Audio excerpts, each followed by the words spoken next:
mitigating circumstances attendant to the commission of the crime. Number one, old age. That's right. That's why I said. Number two, seniority according in to years. Mendoza. Yes. So what was the ruling of the Sandigan Bayan, Justice? That's my question. Sandigan Bayan denied it, I think. On what ground? Because these are not grounds found in the Constitution for No, allowing the ground bail. is one. Prematurity. It was premature to Enrile to file that motion because he was not yet arrested. That was the ruling. And then the Supreme Court, what was the ruling of the Supreme Court? The Sandigan Bayan committed grave abuse of discretion. Why?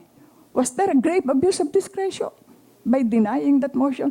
That will be the subject of your dissent, di ba, Justice? Is precisely with the jurisdiction of the Sandigan Bayan to act on that petition to fix bail. That the Sandigan Bayan decided differently does not mean to say that it abused its discretion. As a matter of fact, it exercised its discretion. There was no abuse of discretion because the motion was premature. That's what I precisely said, Your Honor. The term used by Attorney Mendoza was petition to fix bail. The proper term is petition for bail. But he used petition to fix bail because he was of the theory that bail is a matter of right. No, what will be your grounds of dissent against the decision of Justice Bersamin? Okay, first ground. Are you dissenting? I will dissent on the narrow ground that the basis for granting bail has not been satisfied. And second, the Constitution is very clear. That's right. Second, if it's a matter of discretion, there has not been any showing at all that the Sandigan Bayan, the trial court, abused, much more gravely abused its discretion. The fact that the court decided one way does not mean to say that it abused its discretion. Because there was no whimsical or arbitrary, capricious, or whimsical action. Okay. Yes. Very much, Justice. Good luck. Thank you very much, Your Honor, for the opportunity. With your court's permission to leave. Thank you, Your Honor.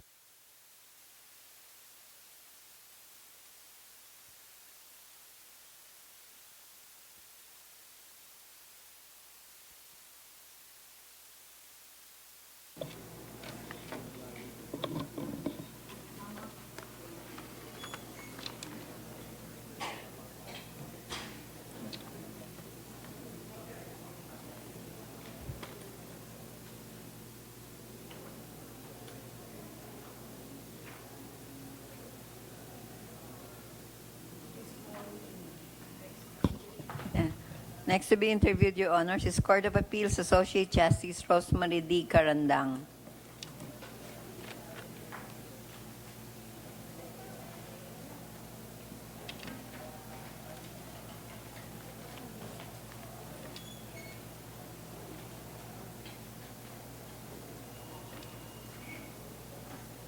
Justice Carandang, Your Honors.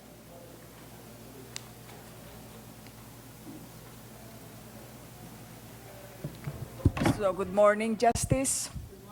How are you today? Fine. I'm supposed to Anyway, be good.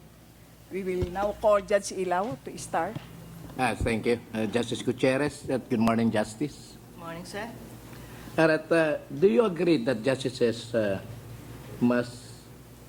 Alright, can you still rest for a while? Are you okay? Let's take it. I've been drinking water. Diabetic? No. Okay. No high blood, no high sugar. Good health. Okay. Do you agree that justices must continuously improve themselves and always keep themselves abreast of recent legal developments? Of course, that's the very first thing that a judge should know, or a judge or a justice should be doing, because competence is aside from independence, which is number one. Competence is the next value that the judge must bring to herself. We have to do a lot of readings. We have to do a lot of studying. For me, law is law and the judging is a profession that should not stop in getting new developments, new principles, new jurisprudence. It's a never-ending line to. We should not stop studying. So what activities do you engage in to achieve this, since your personal data sheet does not enumerate the seminars you attended? It's quite numerous. So I have been attending several seminars sponsored by PhilJA, Court of Appeals seminars. I always attend that. Seminars on anti-money laundering, seminars on the writ of amparo, writ of kalikasan. But you were required then to, as one of the requirements of the JBCs, to indicate, enumerate seminars, teachings, and if it's not enough, you can attach or I'm sorry, sir. additional sheet. I'm sorry, sir, I was not able to do that because in my prior data sheet, that's the only thing that I indicate, and I have never been asked to indicate all these seminars, all these things that I have attended. All right, as chairperson of the Committee on Rules of the Court of Appeals, what changes have you implemented that have effectively complemented the work of the Court of Appeals? It's not actually my work, it's the work of a committee. And then lately, we are polishing our rules on anti-money laundering in relation to the new jurisprudence and to the new amendments that the law has been undergoing. Basically, there is not much because the rules of procedure of the Court of Appeals are more or less stable. It is patterned after our rules of court. So it's only just a procedure of how to adjudicate, how assignments are being given. So it's not much of a substantial change that we really do. And lately, what we did is since the Supreme Court has directed that similar cases must be consolidated, we formalized that into a new rule, which is for submission to the Supreme Court in Bank. But we have been doing that already for the last 2 years. All right, at hand is a Twitter question. As a member of the Court of Appeals, why do you think it has such a poor reputation? Do we have a poor reputation, sir? And that's according to the question. I don't think the Court of Appeals has a poor reputation. Why do you say so? We have been doing our work the best. If there are bad news coming out, I don't think it is directed to the Court of Appeals as an institution. Maybe it could be directed to other members of the court. So it's very unfair that the institution of the Court of Appeals is blackened as a whole. All right, it is the Judicial and Bar Council policy to disqualify applicants with pending cases. But you have a pending case in the Supreme Court. A complaint filed by a certain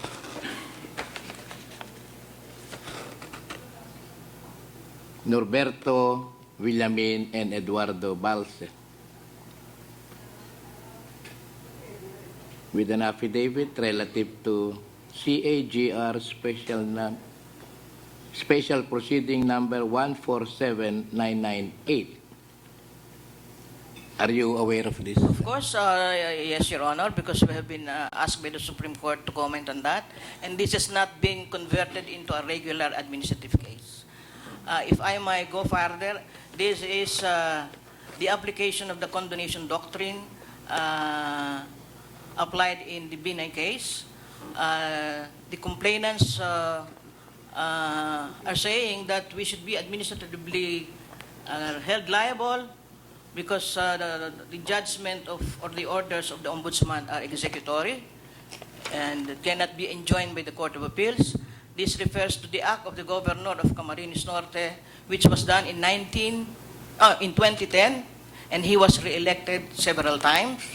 And the reason why my division issued the injunction order is because of the application of the condonation doctrine, which is still applicable because the application of the condonation doctrine is prospective in character. You So- said that you're aware of this and you were required to file a comment by the Supreme Court. Yes, sir. Did you comply with the Yes, sir. Yes, sir. But the records of ours do not indicate that you had complied with such in-bank notice dated January 31, 2017. I have, sir. In fact, it's included in my.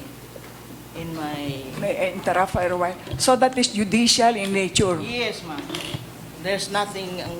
Has there been a pronouncement that has been a judicial No, in character, that's judicial in nature? Yeah, because it is related to our action to issue a temporary restraining order and injunction to prevent the enforcement of the dismissal order of the ombudsman. Do you have a copy of it? Yes, Your Honor. I think it's attached in my.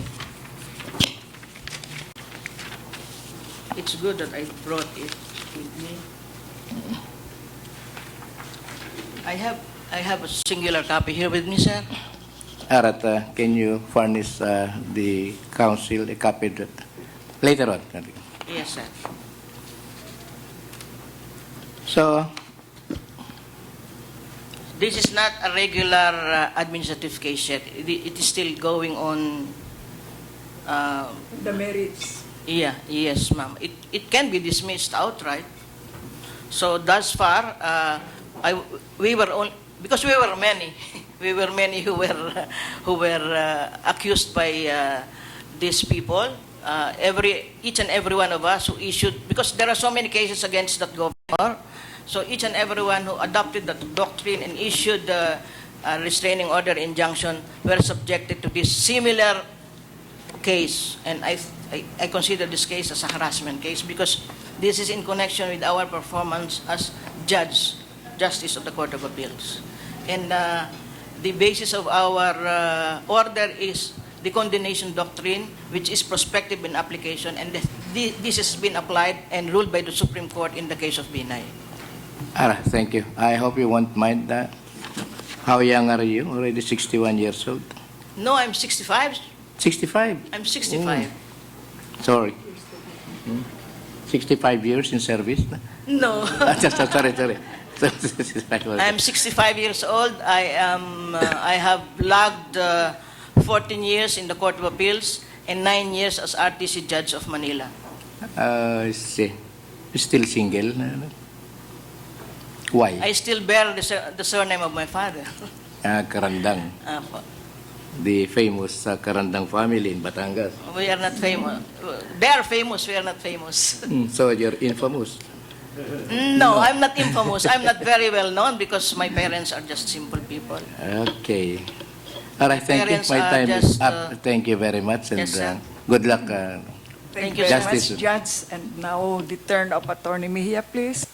Thank you, Madam Chair. Good morning again. Good morning, sir. Justice Karandang. You've been interviewed a lot of times already, and you've been shortlisted actually also several times. Can you tell us any significant development in your career since your last nomination? I don't think there is much significant development because I just continue to work as a judge. There is nothing that came into my life from the time I was last interviewed, except this filing of the administrative case against me last January. Okay, thank you. So let me, having asked you several questions before, let me give way to the tweeted questions, if you don't mind. Yes, sir.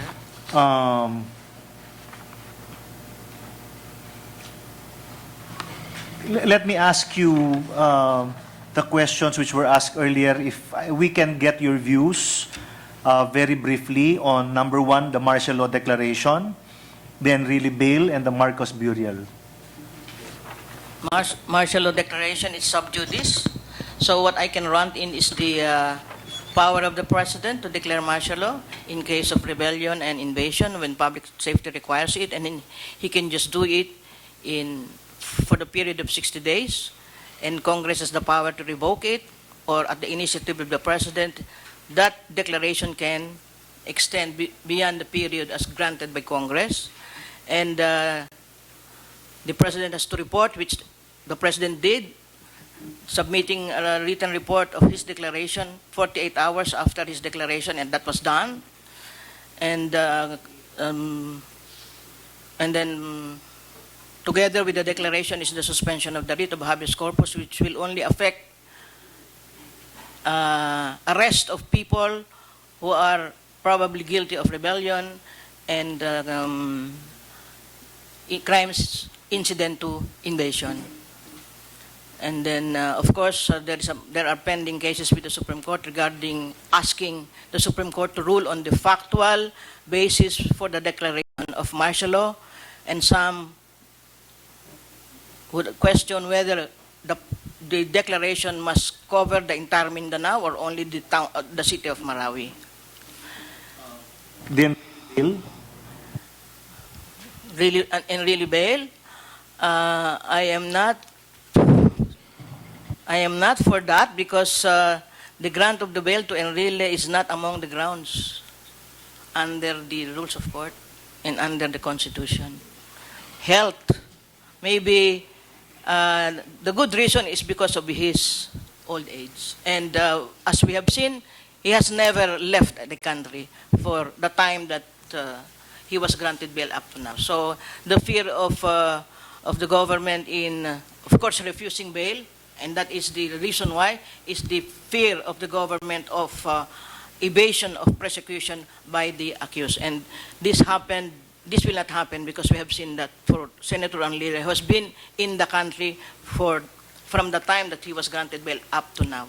And I don't think I don't think he even sought permission to leave the country from that time on. Is there any other Supreme Court decision with which you disagree, and please explain why? Of course, the right to bail on cases which are carrying penalties of life imprisonment or higher, when the guilt of the accused is strong, the accused is not entitled to bail. So that is our standing jurisprudence, and that has not been set aside except in this case for humanitarian reason. What is your reaction to the threat of Speaker Alvarez to have the CA abolished? I think it was a expression of dissatisfaction on what the Court of Appeals did, but we have to, I think he was emotional on that matter. It's not very easy to dissolve our courts, because in that case, that will be against the Constitution. In fact, there is a prohibition from Congress to undertake reorganization if it will dissolve, if it will affect our tenure of office. So there are so many ways, but the solution of the Court of Appeals, I think, is not a warranted action, and it should not have been aired by no less than the Speaker, because he's a lawyer, he's the Speaker of the House, he must know the limits of our power. Of course, we know the limits of the legislature also, the rights of the legislature, but he should respect also the authority of the court in hearing these cases, because this is a habeas corpus case. Another tweeted question, and this will be my final question. Do you see the Philippine courts being independent of the executive and of the president? And how will you be independent? Of course, that is the very number one quality, independence. Of course, the judge has to look at the case, apply the law on the particular facts of the case, and then the judge also has to look to the letter and the spirit of the Constitution, to the letter of the law, and that is our guide in deciding cases. So the separation of power is something that we have to respect also. The president has his own sphere of influence, so as the legislature, and they have also to respect our sphere of influence in deciding cases that might be not to their liking, because the court has the expanded power of determining whether any act of the legislative or executive branch of the government is in excess of jurisdiction or with lack of jurisdiction. So on that basis, I don't think our president is a lawyer. He knows that. He knows the separation of power principle because that is ingrained in our government. And in fact, he said that lately he said that if the Supreme Court would declare no factual basis for the declaration of the martial law, he will abide by it. Thank you. That was my final question. Good luck again, Justice Carandang, and thank you, Madam Chair. Thank you, sir. Thank you so much, Attorney Mejia. Good morning again, Justice. Good morning, ma'am. So, simple questions only on legal matters. Yes, ma'am. Because the rules provide that the candidates' qualifications must be determined also by testing their mastery of laws, rules, and jurisprudence. Anyway, let us go back to the case of Senator Enrile. Yes, ma'am. Isn't it true, Justice, that in writing the decision or in deciding cases, after the statement of facts, we find the law applicable? And in the case of Senator Enrile, the Constitution is applicable. As what you said, every accused is entitled to bail except those charged with capital offense when the evidence of guilt is strong. Well, this incident, the finding whether or not the evidence of guilt is strong has not been shown. Because before the Sandigan Bayan, the motion filed by Attorney Mendoza was a motion to fix bail, claiming there are mitigating circumstances, old age, voluntary surrender. But then the Sandigan Bayan denied the motion for prematurity. It was premature for Attorney Mendoza to file that motion because Enrile was not yet arrested. And then Attorney Mendoza went up immediately to the Supreme Court, claiming that the Sandigan Bayan committed grave abuse of discretion. Justice, do you think the Sandigan Bayan, on the basis of those incidents or facts, committed grave abuse of discretion? I don't think in so. Denying the motion? Yes, there was no grave abuse of I discretion. don't think there is a grave abuse of discretion. And yet the Supreme Court, instead of applying the Constitution, readily granted the bail in favor of Enrile. So if you are a member of that court, would you have dissented or concurred? Tell me. I would have dissented. Correct.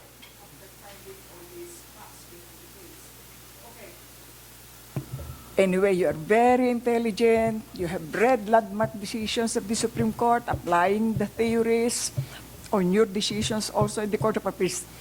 Can you enumerate, Justice, 2 or 3 or even 5 decisions of the Supreme Court you consider erroneous? That one, and I think also Enrile's case, number 2, the midnight appointment case of, Corona. yes, ma'am. Why? Because for me, Constitution is very clear. very clear. When you say you cannot do it, you cannot do it. And the provision states 2 months before the national presidential election and up to the end of his term, the president cannot make any appointment except in the executive in a temporary capacity. minor appointments In the when the executive and in vacancies temporary will capacity. cause prejudice to the service Yes. or security. And it's only referring to the executive. It does not refer That's to why, appointments Justice, in when any you other. go up to the Supreme Court, don't ever deviate from the Constitution. That is our Bible, ma'am. We Can have only apply equity if there is no law applicable, di ba? Another decision, Justice, you consider erroneous, grossly erroneous. grocery. I cannot say anything. Those are the only things probably that came into my mind. I have not reviewed each and every case. Probably if I will be led, So Senator Enriquez case, Corona's case. How about flip-flopping? flip-flopping. Decision was already final, executory, and yet the Supreme Court will reverse itself. I think that's the FASAP case, the case of the stewardess. Yes, another one. It's already final, and then a second motion for reconsideration. It was entertained. At the end of the day, PAL won. PAL won. Else. I have not. Have you come across the Dinagat case, province of Dinagat? It was although the cityhood case. no Dinagat first. Although the requirements were not complied with, underpopulated, with the respect capital, to redistricting, income, and population, it has. that is Dinagat. It was converted into a province, It was already. separating from Surigao. It was already. You are final. referring to the cityhood. Cityhood. Okay, but Cityhood. that case also is final, and then it was done in a it was done in a reconsideration. ASAP, Dinagat, erroneous. Tell me more. Ano po? Erroneous. Erroneous. Siyempre meron. Meron po. The Supreme Court is not perfect. Meron po. Commits mistakes. But So are we.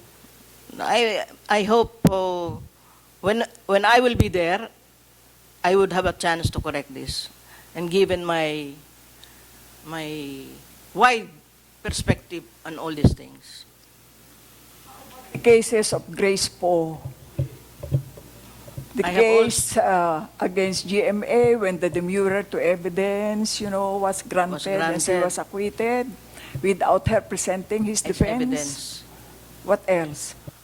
Grace You will po, review the decisions you will find, maybe if you are already there, you could have dissented. probably. Grace Poe, what is your comment on Grace Poe? No, Martial law. you are now the ponente of that petition filed.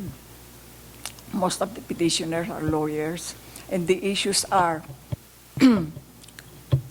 whether or not it was a violation of the Constitution that both houses did not convene, and whether or not there is factual basis for the declaration of martial law, whether or not the Supreme Court can rule on factual basis. Okay, number one issue.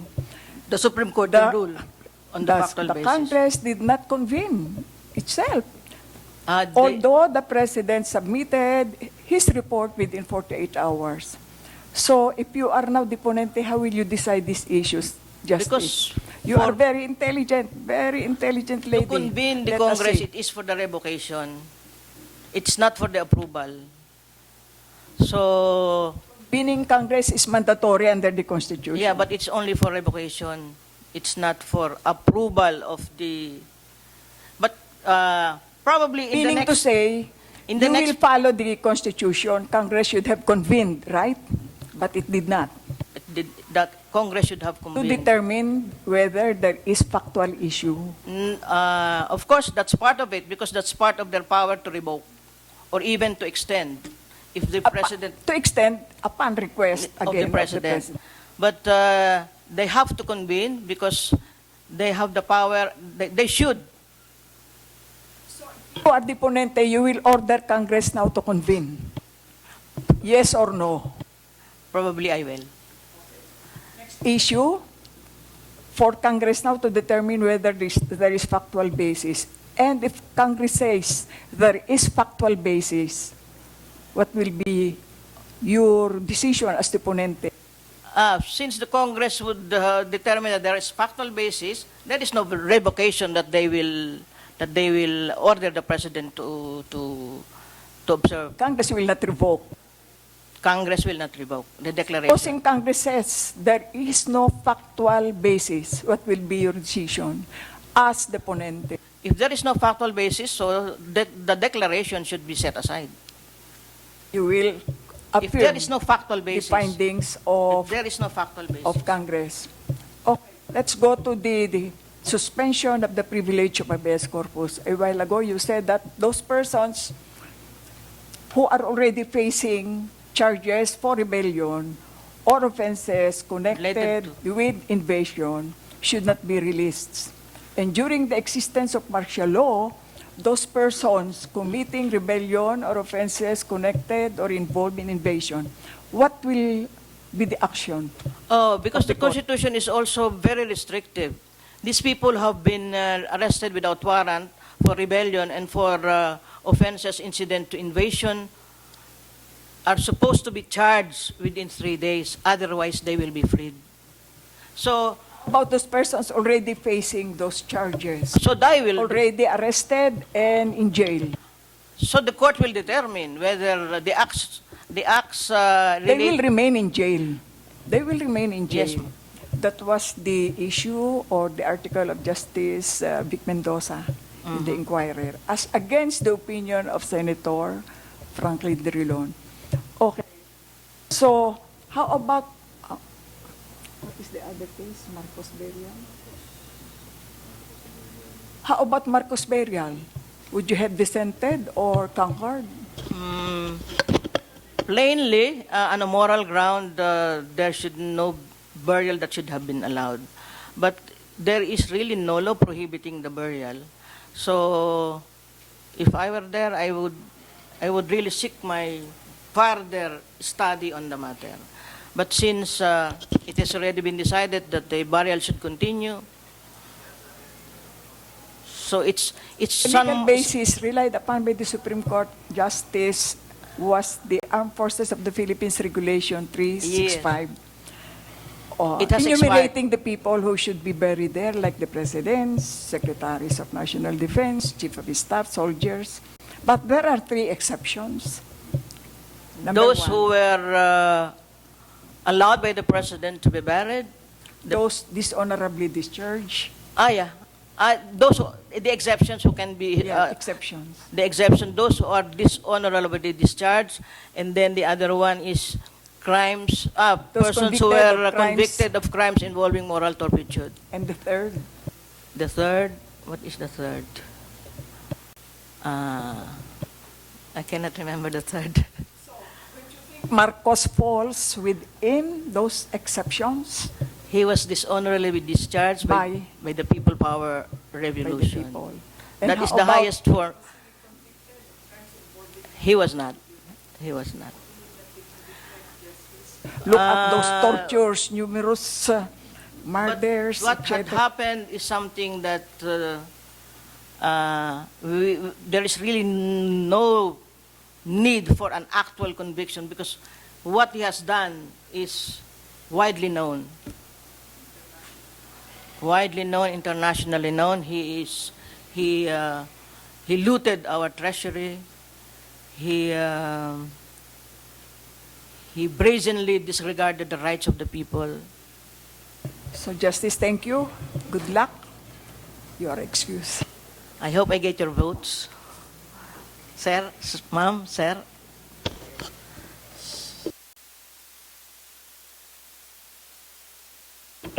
I am done. Thank you, sir. Thank you, ma'am.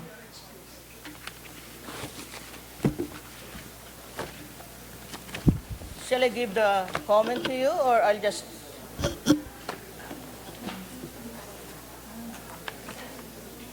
I have provided...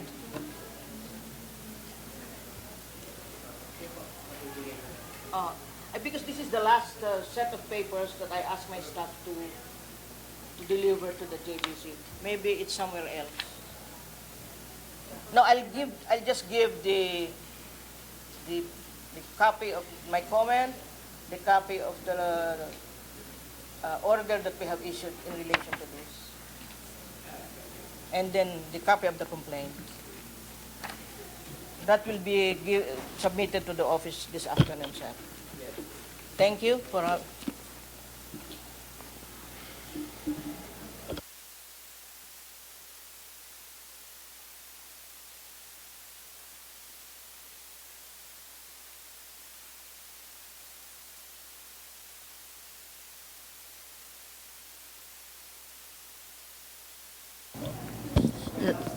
Last to be interviewed for this morning, Your Honor, is Court of Appeals Associate Justice Stephen C. Cruz.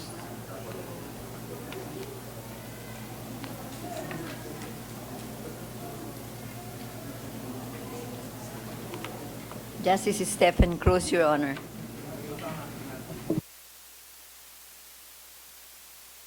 So good morning, Justice. Please take your seat.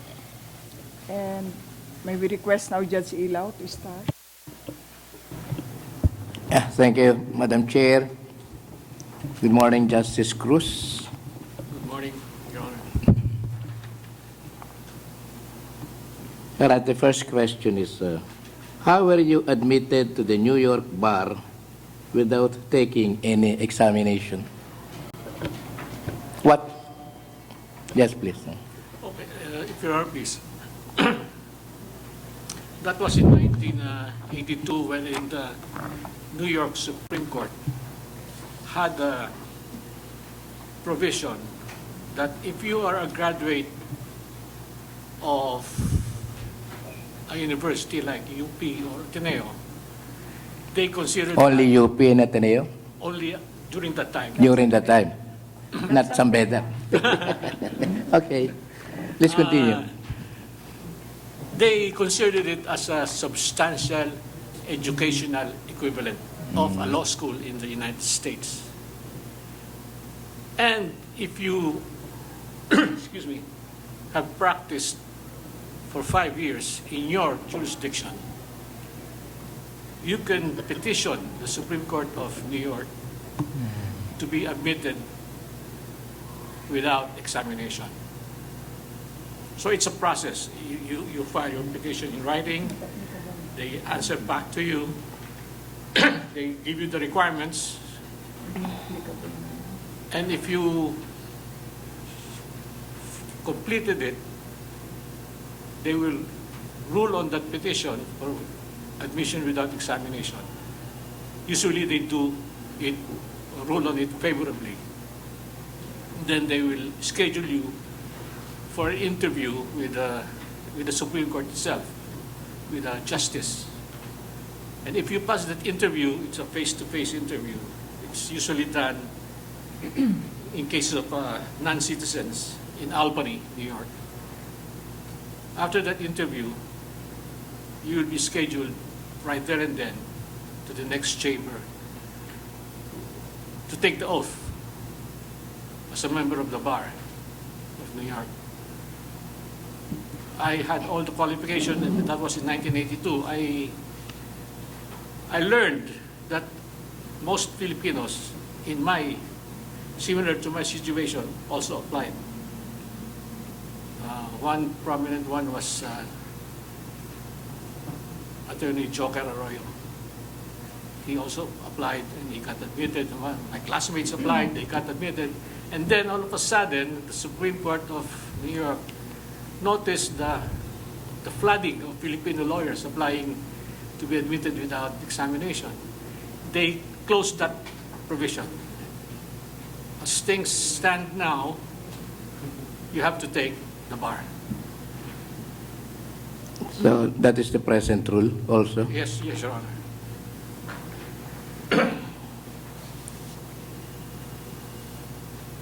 So tell me something about yourself which is not found in the personal data sheet. On anything, Your Honor? Yes, please. Well, I love to play golf.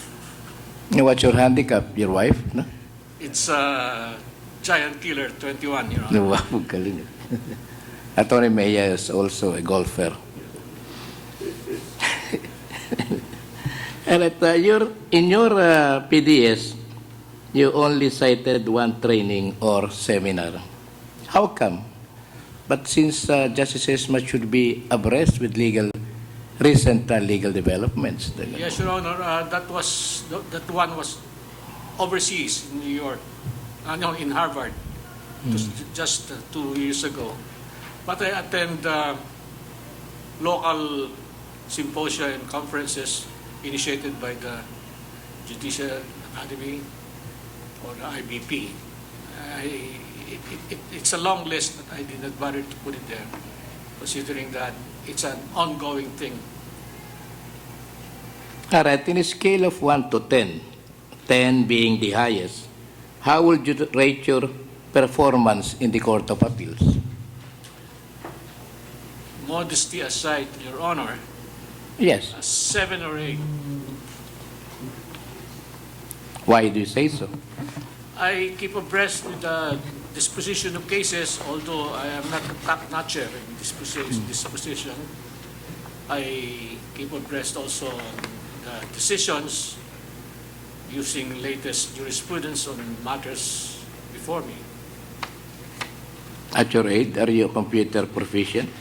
Yes, Your Honor. Where did you learn your computer skill? During my practice of law, before I joined the judiciary, and during, Your computer games? What? Ano? not computer games, Your Sorry. I it's thought,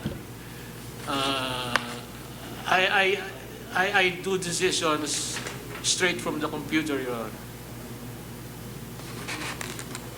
in your 17 years in the Court of Appeals, what novel reforms did you introduce?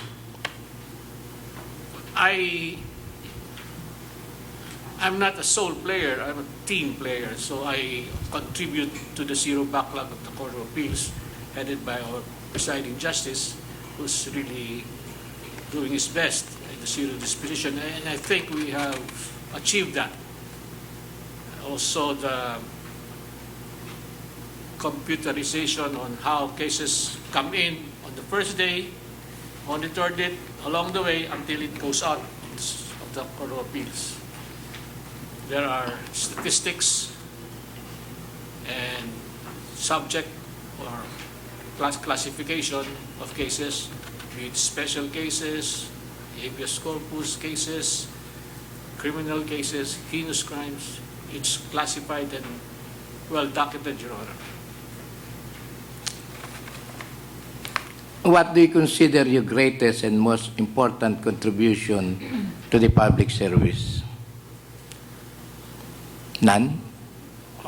Your Honor, please, I Public am service. part and parcel of the disposition of due process and justice and the general welfare of the Filipino people, especially in the judiciary side.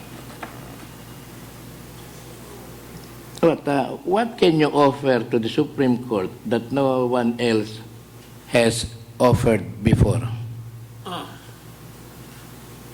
I have been toying with the idea of what I call the system of limited appeals, so as to decongest the Supreme Court and other courts. Like cases within the jurisdiction of the lower court, like MTC, METCs, can only be appealed twice. Regional trial courts, Court of Appeals. And that becomes final. It cannot be appealed to the Supreme Court except when it is new jurisprudence. It will be beneficial to many, or a new case, exceptional one. But that would be dependent on the Supreme Court's acceptance. It cannot be a matter of right. And the Supreme Court can only accept that appeal if it deems so. And then, the two appeal rule before RTCs, Court of Appeals, and then the Supreme Court. That's it. And then with the exceptions that I have mentioned, if it is a new case, never been tried before, it is a precedent-setting case, then subject to acceptance and rejection. Meaning, if you appeal, the court can reject it as to be baseless or not meritorious at all. what would have been the prohibited pleadings that may be filed? And just for example, Rules 65, the most abused. That's only cases reaching the Supreme Court deal with question of law. Yes, Your Honor. In fact, the Supreme Court is doing it right now. All cases under 65 can be dismissed via minute resolutions, considering that it's a frivolous case or what. The Supreme Court can only accept meritorious cases and then maybe limit it really to memoranda. Oral arguments is not the general rule, but rather the exception. All right, thank you. My time is up. It's already in a warning. Thank you very much, and good luck, Justice. Thank you, Your Honor. Thank you, Judge Ilaw. May we request now Attorney Mejia, please. Thank you, Madam Chair. Good morning. Good morning, Your Honor. Justice Cruz. You have been interviewed at least during my term twice, and the last was in January 2016, if I'm not mistaken. Is there any significant development in your career that you would like to share with us since your last application? Well, I've been doing my stint, to repeat, as a team player in the Court of Appeals. I try to achieve a maximum disposition of cases, but to one significant thing would be not violating the subjudicial rule, Your Honor, is to maintain and administer the law in its right perspective. Meaning I am doing justice where justice is due, Your Honor. During the recent oath-taking for the new lawyers, Chief Justice Sereno emphasized the need for new lawyers to render services in far-flung provinces by way of legal aid and efficient access to the courts. What measures do you think does the Supreme Court need to implement such objectives? Well, just like in medicine, or when you become a doctor, you are required to do rural services. Maybe for the first few years of your admission to the bar. And that can be monitored through the IBPs of the local provinces or cities, that you have done rural services in your place of choice. Then from there, you proceed to practice on your own or your choice of specialty. But first things first, Your Honor, you must do, for lack of anything to describe it, rural service.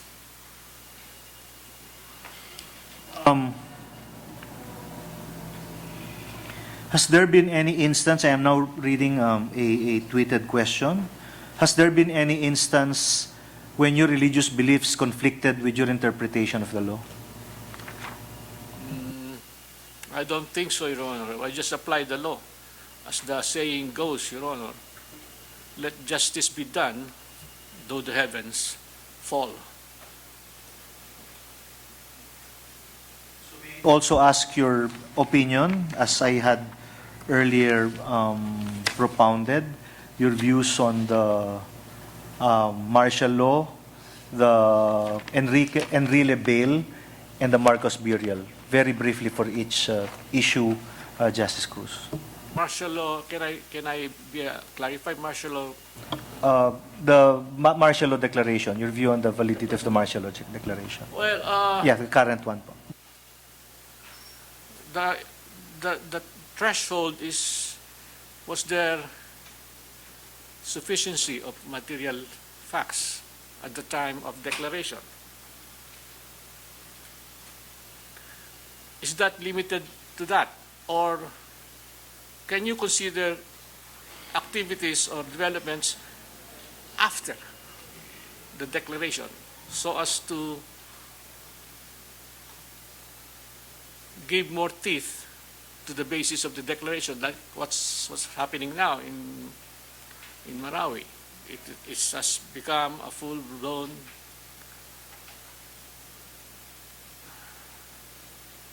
thing. I would view it that the facts should be limited to the time of the declaration, and the subsequent facts would validate that declaration. Because if it does not, let's say the subsequent facts would say there is no really an armed conflict in Marawi, then thus the basis of the declaration would not be there. So in effect, I would subscribe to the idea that the facts surrounding the declaration itself to be validated by the supervening facts, whether it is right or wrong. For my final question, how will you, I'm sorry, there are other two issues po pala that are What's the other one? May I? the Enrile bill, Enrile bill. the granting of bail to Oh, Senator bill. Enrile. Well, it's discretionary really to the court granting it. Facts, as I've said, are not stagnant. It's ongoing. And if the facts would support the conclusion of granting bail, be it subsequent, before, or after the detention,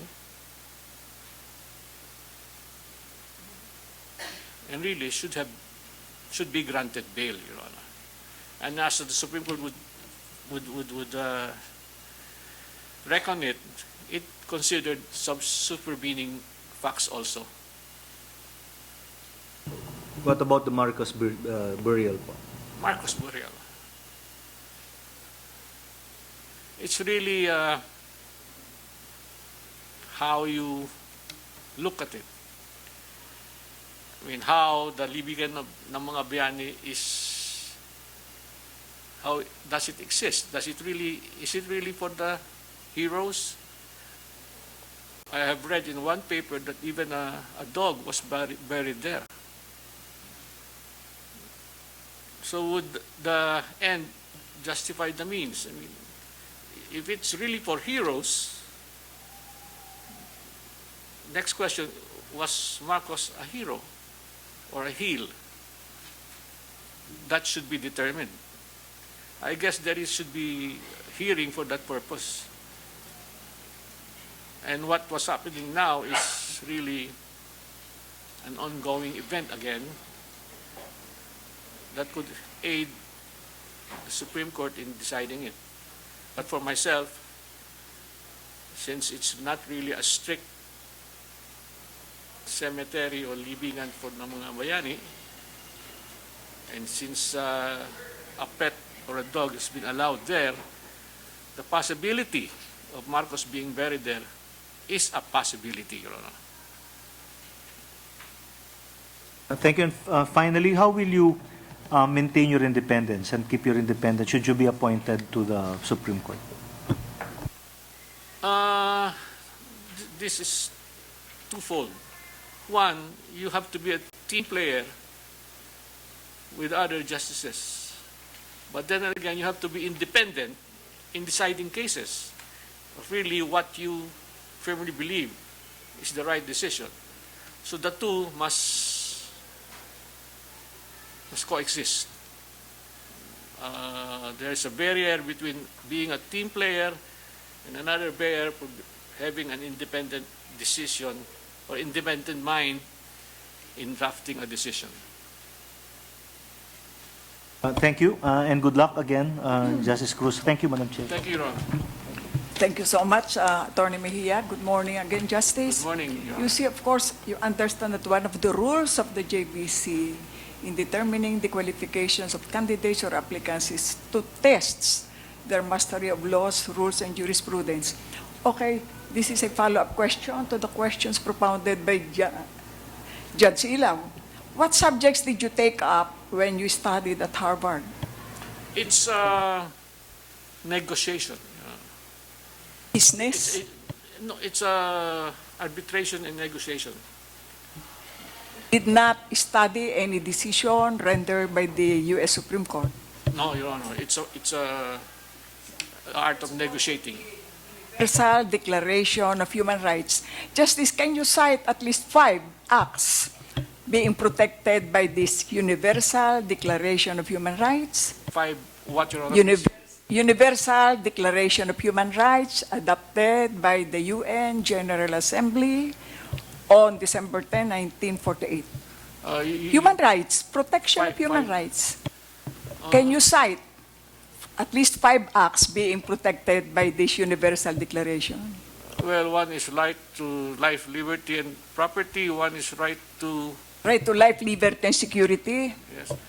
Right to express yourself, or freedom of the press. Right to live, or... The right not to be engaged abused. in servitude or slavery. Yes, slavery, Your Honor. Again. Right to have a nationality. Yes, Your Honor. Right to be recognized as a human being anywhere in the world. Yes, Your Honor. The right... Right to equal protection. And so many of them, Justice, I hope you will go over this declaration Yes, Your Honor. before you go up to the Supreme Court, just in case you are lucky to be nominated and appointed. Yes, Your Honor. Okay. You are one of the 3 justices mentioned by Secretary Alvarez, who issued the writ of habeas corpus Yes, Your Honor. to the 6 provincial officials of Ilocos Norte. Yes, Your Honor. I'm not reviewing your action. I just want to find the legality. Okay. So why did you issue the writ, Justice? A petition was filed. No. Let's make this very clear and short. These 6 officials refused to answer the questions of the congressman investigating them. And that was the reason why they were cited or punished in contempt of court. That was the reason why they are being detained. Okay. What was your legal basis in issuing that writ of habeas corpus? Well, as the writ of habeas corpus is defined under our rules, Your Honor. Persons illegally detained. Yes, or, In your- no, Your Honor, please. Do you think they are illegally detained? That's the point, Your Honor. They are detained, and the habeas corpus proceedings No, they are can bring detained. them. Are they illegally detained? Precisely, Your Honor, that's what we were finding out. But we were not given a chance to see the legality or illegality of the detention. Because But why those, did you issue the writ when you did to not find the determine, Your legality or Honor, yes, Your Honor, illegality? to determine really if the detention was legal. That's it. I mean, we want the bodies to be presented before the court together with the person who is detaining them and determine whether it is legal. Because if it is legal, we will dismiss the petition. But you ordered the release. Therefore, you found that the detention is illegal. No, You Your Honor. are ordering the release. If Your Honor, please, that was pursuant to a case in Reyes versus Salazar, wherein persons subject of a writ of habeas corpus, while the merits are being determined, can be released on bail.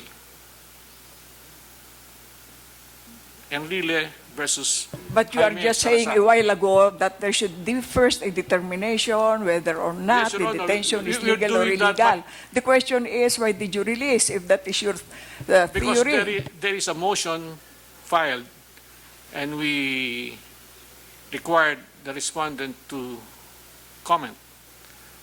After receiving the 2, we determined that under Ponce Enrile versus Salazar, they have the right to bail while the habeas corpus... What was the comment? Again, they are raising the issue of jurisdiction.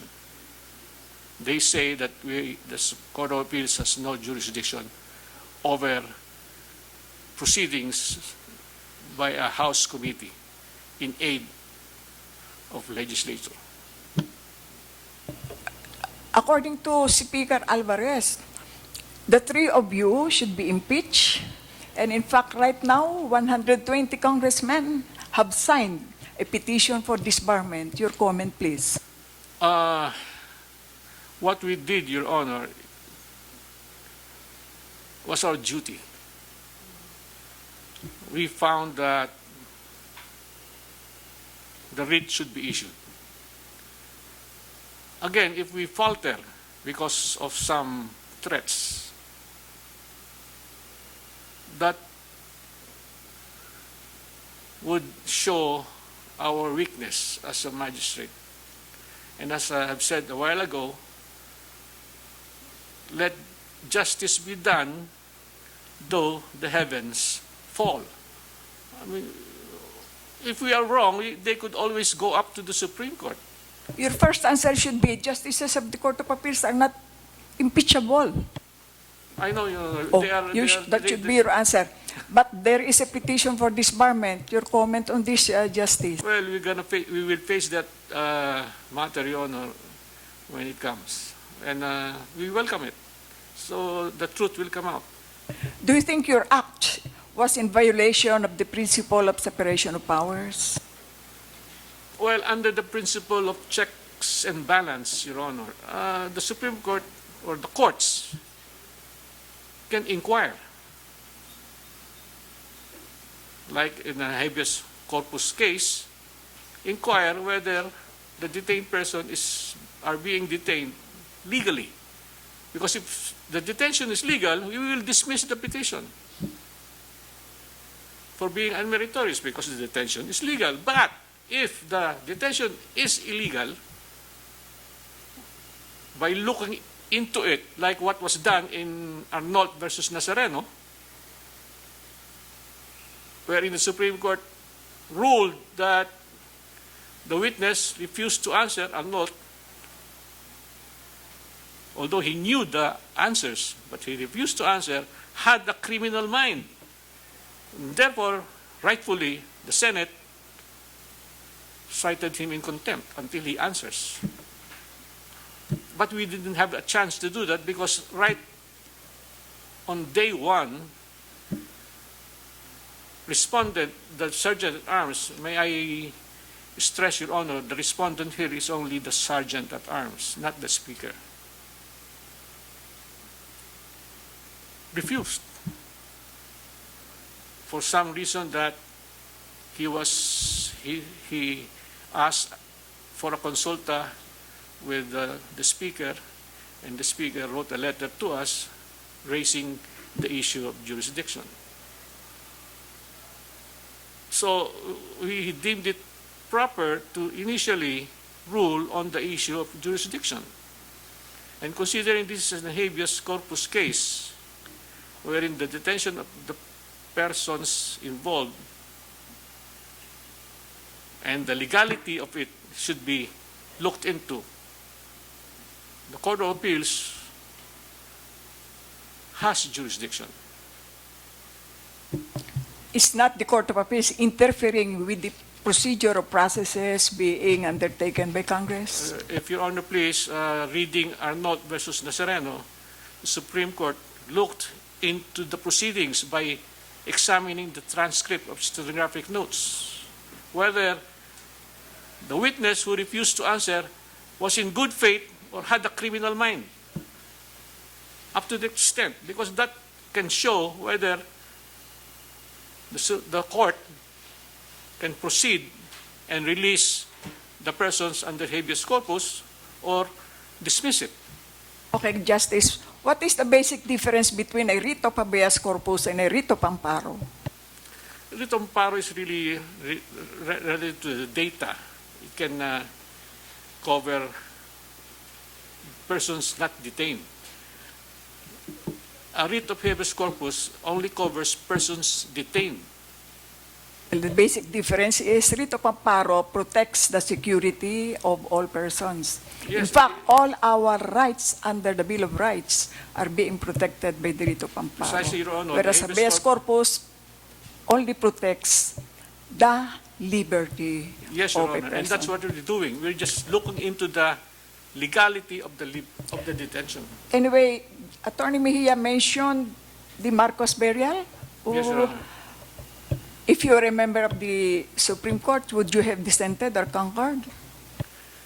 I would have, personal opinion, Your Honor, I would have concurred. Why?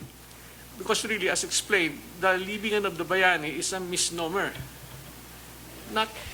It's not restrictive to heroes. Who are entitled to be entered there? Can you enumerate? Read the decision of the Supreme Court written by Justice Peralta? It's, Just say yes or no. I looked into it, but I did not read it. You did not read Scholarly, it. yes. That's why you won't be able to answer my question. Yes, Your What Honor. was the legal basis of the Supreme Court in authorizing or allowing the burial of Marcos there? I advise you, Justice, to read that decision. Very interesting. You could have dissented. Yes, Your Honor. How about the case of Enrile? The granting of bail. As I've said, Your You Honor, are I'm concurring? Yes, Your Honor, please. Why? Because of subsequent events. I mean, the man is an old senior citizen, about 80s. I mean, he could have What is the constitutional provision on the granting of bail, Justice? You know this very well. Humanitarian purpose, Your Honor. The Constitution. Well, a bail is a matter of right unless... All accused are entitled to bail, Yes, Your Honor. except those charged with capital offense when the And that would evidence be of guilt is strong. Okay. Discretionary only. Was there a hearing conducted by the Sandigan Bayan to determine whether or not the evidence against him was strong? I am not aware of that, Your Honor. I didn't... There was no hearing. I'm not aware.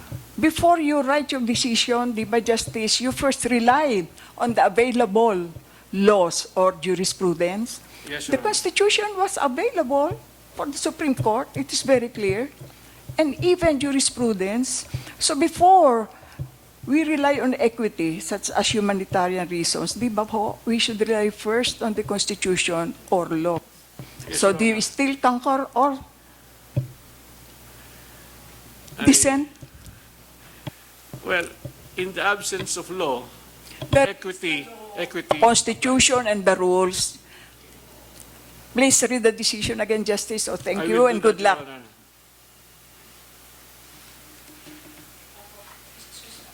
Thank you, Your Honor.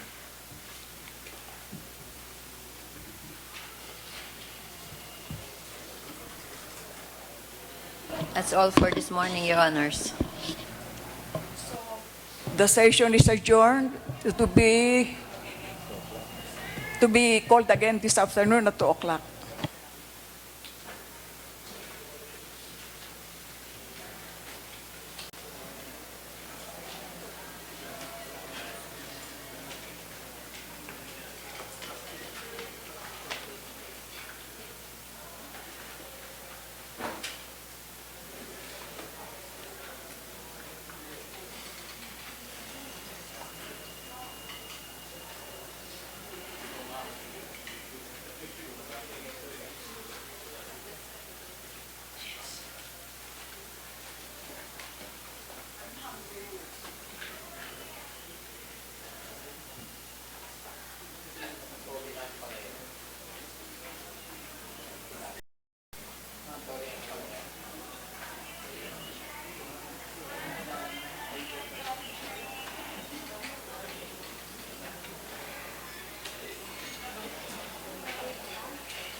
Candidate to be interviewed this afternoon is Court of Appeals Associate Justice Ramon M. Bato Jr.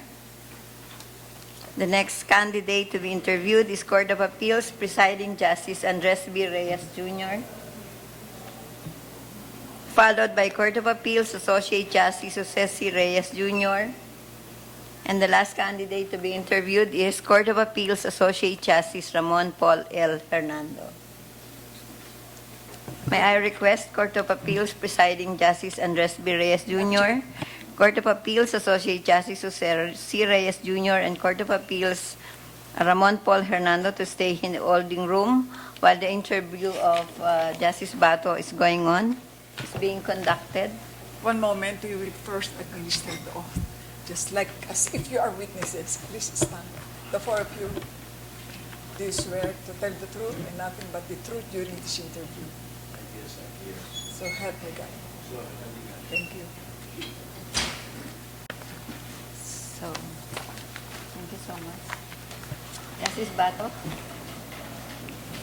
please proceed to the hot seat.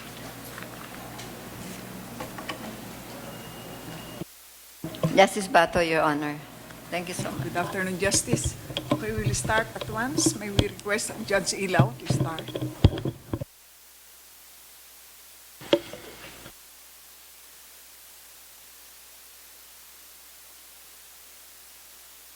All right, thank you, Madam Chair. Good afternoon, Justice.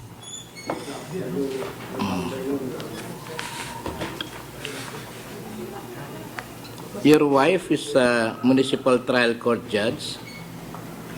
How do you adhere to the confidentiality rule?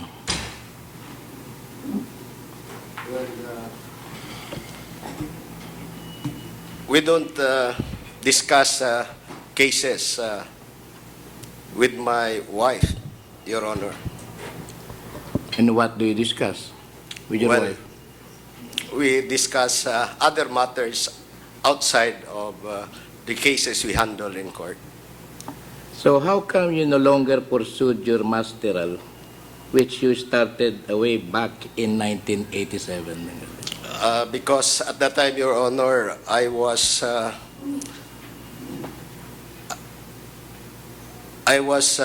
appointed RTC judge of Dumaguete City.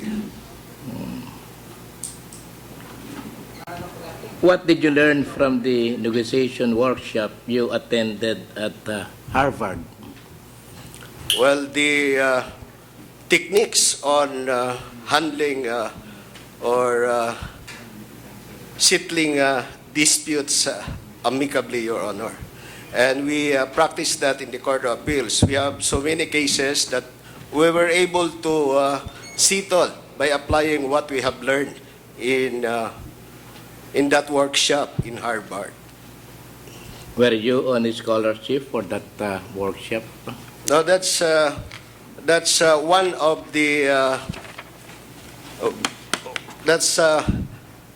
Actually, Your Honor, that is the practice in the Court of Appeals. That if you are appointed there, you will be given the opportunity to travel abroad and travel to the U.S. or travel to Europe and travel to Asia.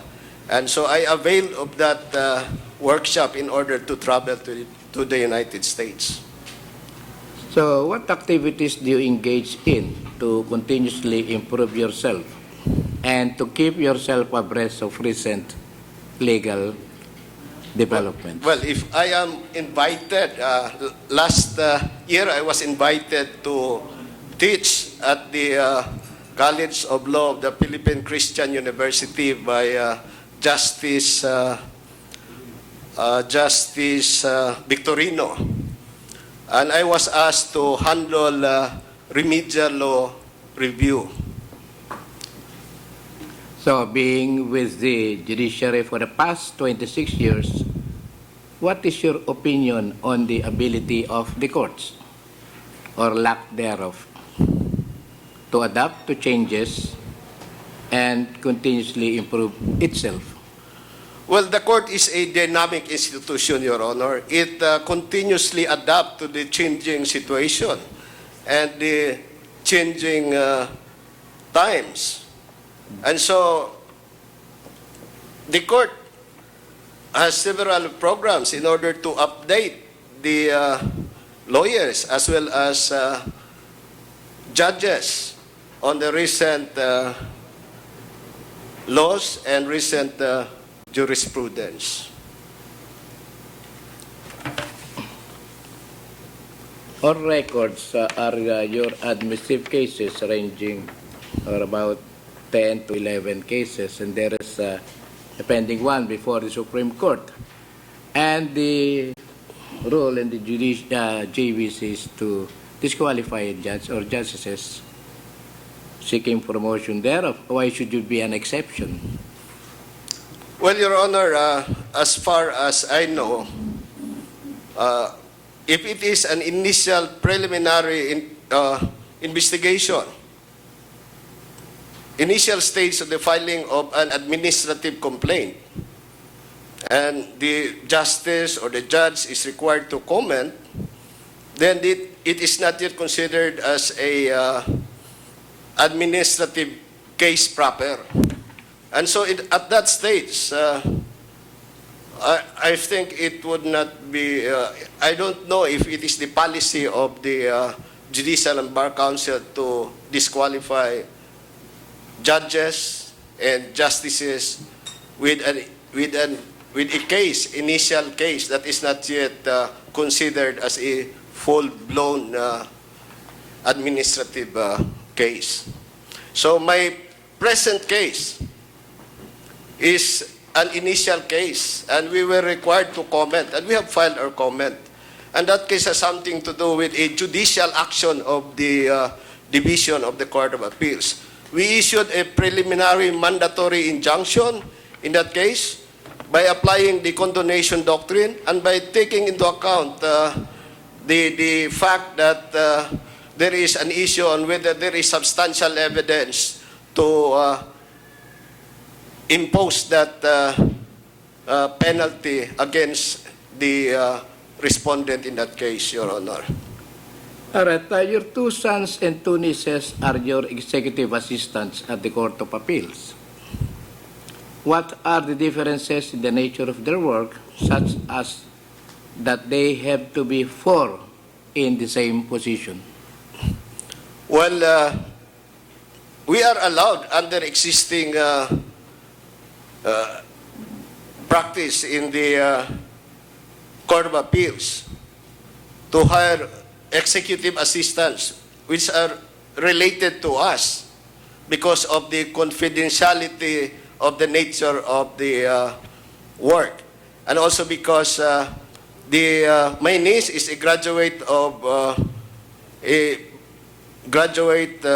in a law school, although she is not a lawyer.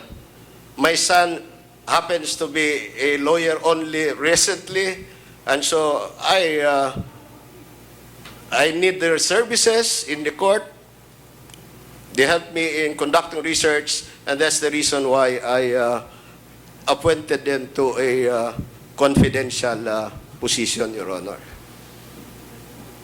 All right, Benjamin Franklin once said, it takes many good deeds to build a good reputation, and only one bad one to lose it.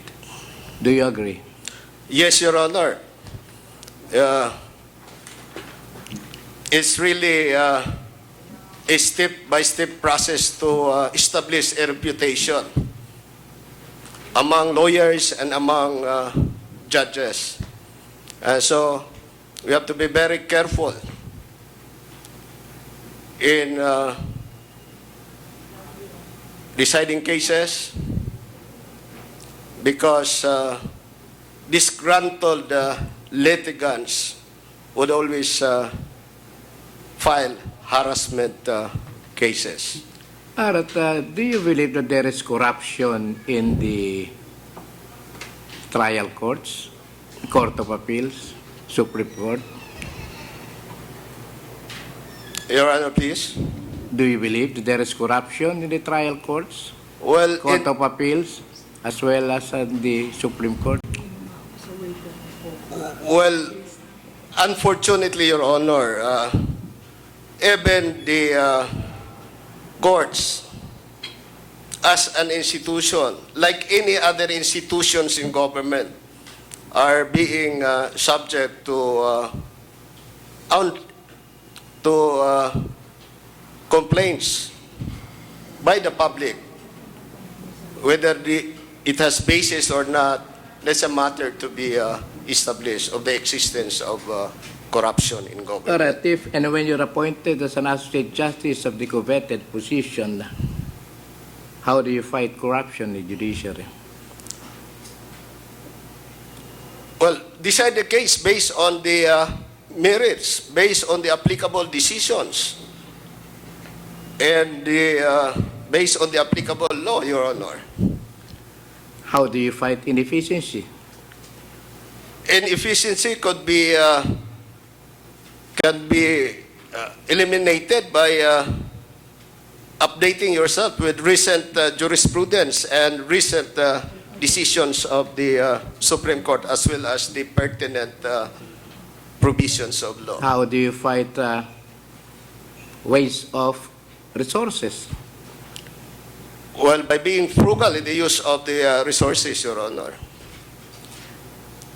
So, what is your reputation at the Court of Appeal station in Cebu City? Well, I cannot speak for myself, Your Honor, because it would be considered as self-serving. So, what do your colleagues, staff, friends call or describe you behind your back? I have no information, Your Honor, to be honest. Okay, thank you. Thank you. Thank you, Your Thank Honor. you for your time and good luck.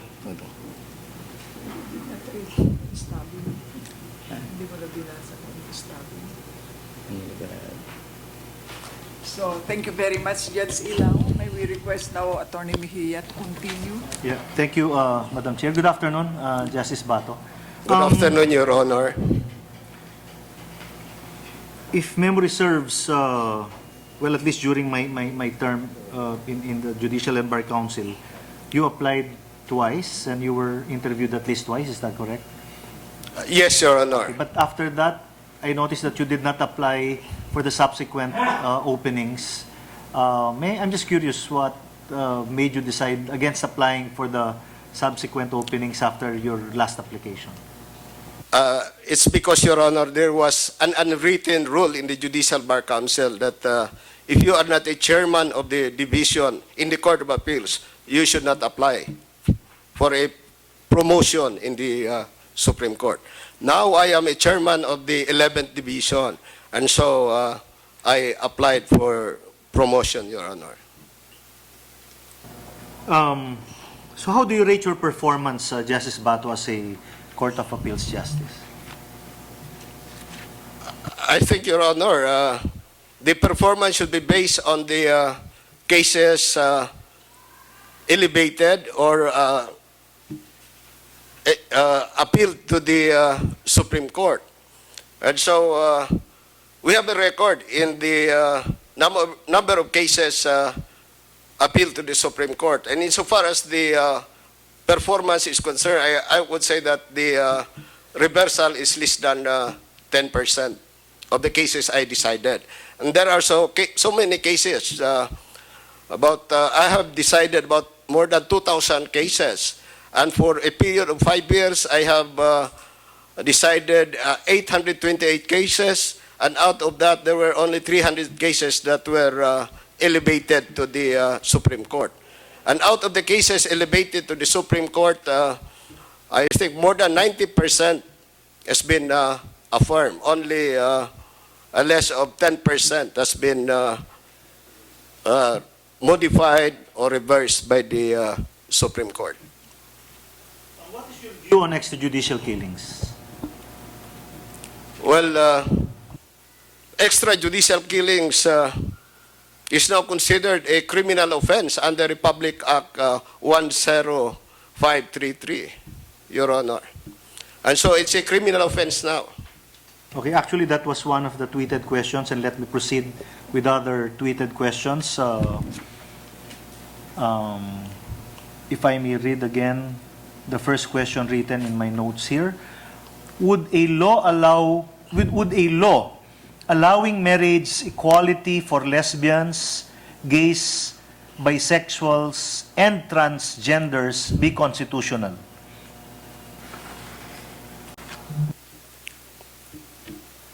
The matter, Your Honor, is the constitutionality of that law, I think, would be the subject of a very long discussion. And for the moment, I would say that if we go by the provision of the Constitution, there is no provision there prohibiting gay marriage or lesbian marriage.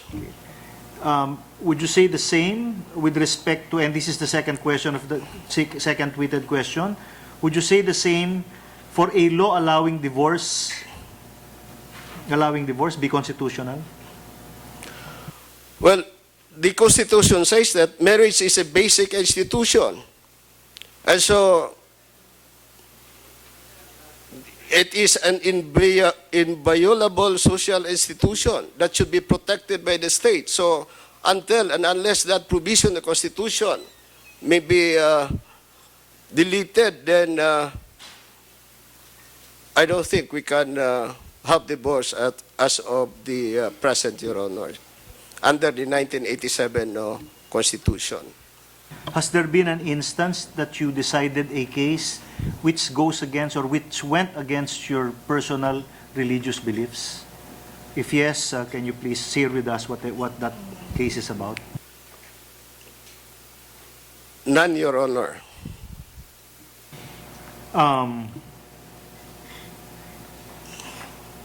Can you please tell us if there is at least one Supreme Court decision to which you do not agree and why? Well, there is a decision of the Supreme Court.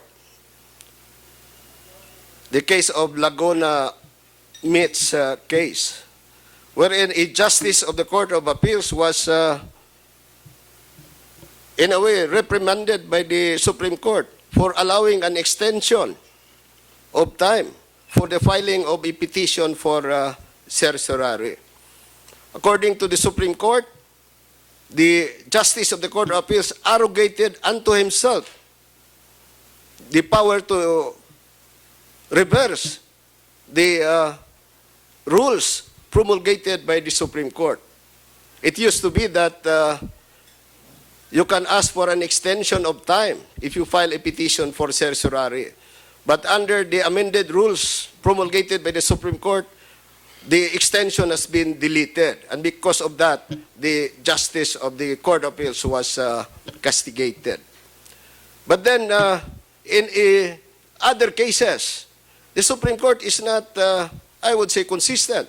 Because we did not allow the extension. Personally, I did not allow the extension invoking that decision of the Supreme Court. The case was remanded to us. I was reversed because I applied that decision of the Supreme Court. So the Supreme Court has created what we call instability there. Because they're saying that we cannot extend, but in another case, they said that we can extend. Or we are allowed the parties to ask for an extension of time to file a petition for certiorari before the Court of Appeals. That was my final question. Thank you and good luck again, Justice Bato. Thank you, Your Honor. Thank you so much, Attorney Mejia. So good afternoon again, Justice Bato. Good afternoon, Madam Okay, Justice. You see, one of the rules of the JBC requires that in determining the qualifications of candidates, their mastery of laws, rules, and jurisprudence must also be tested. Okay, so let's go to constitutional law.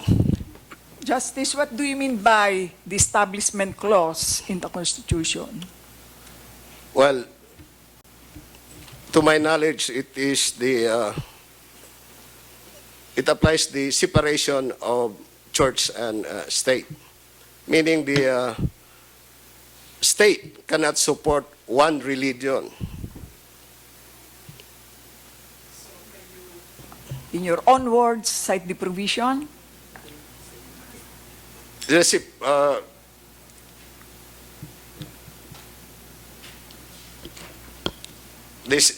I think it's the separation of the church and state is provided in the Constitution, No law shall be passed abridging the freedom of religion. respecting the establishment Yeah, of yes, a Your Honor. religion. Thank Meaning you. to say, the state should be at the middle.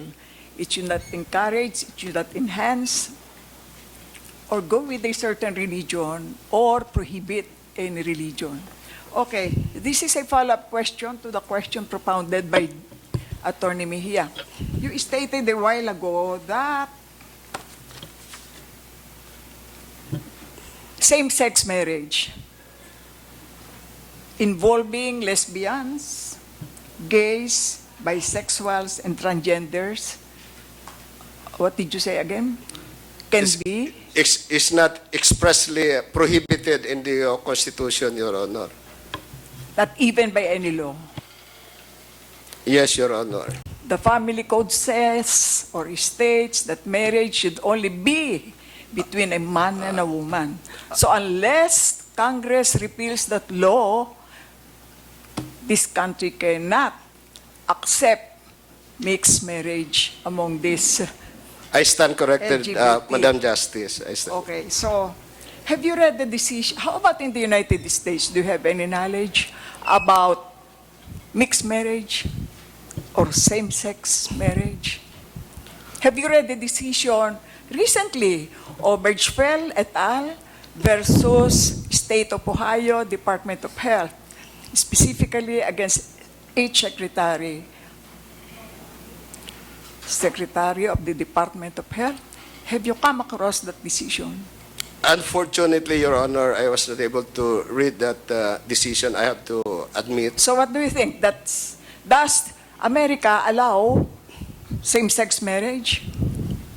The different states, Your Honor, I think has different policies on the matter. There are states who allow same-sex marriages. There are others who do not. So there are others who are very liberal on the matters. The others are conservative. But because of this decision, kindly read it. You can source it from the internet, I think. Obergefell et al. Versus Secretary of Health of the State of Ohio. Because of this decision, all states now in America are authorized to allow same-sex marriage. Okay, so that's the difference. Okay, so what do you think is the most disastrous decision ever rendered by our Supreme Court, affecting our liberty, freedom, and almost our rights under the Bill of Rights?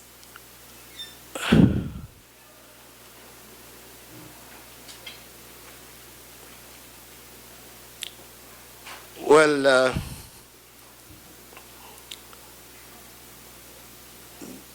there are cases You where remember the- property is involved, Your Honor.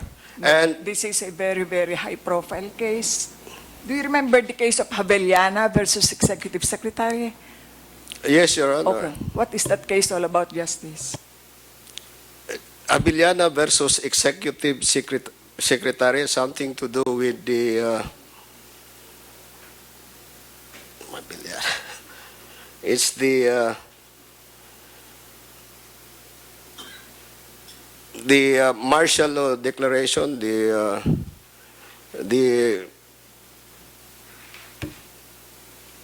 validity of the ratification of the 1973 Constitution. And that was the reason why Chief Justice Roberto Concepcion retired.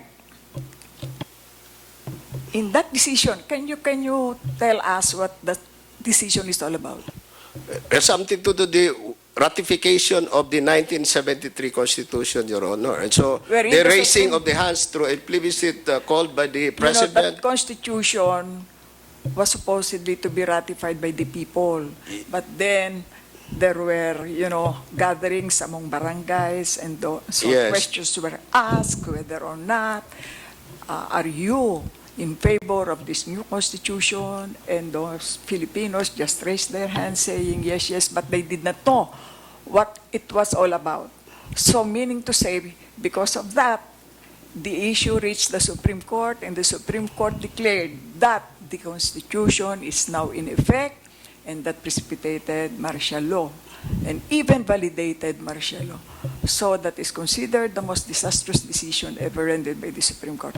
Okay, Attorney Mejia was asking you about decisions you consider erroneous. May I reiterate that question?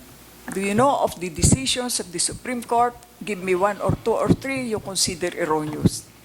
Deep in your heart and in your mind, you don't believe in it. And if you were a member of the Supreme Court, you could have dissented. The first case, Your Honor, is the case of Imelda Marcos.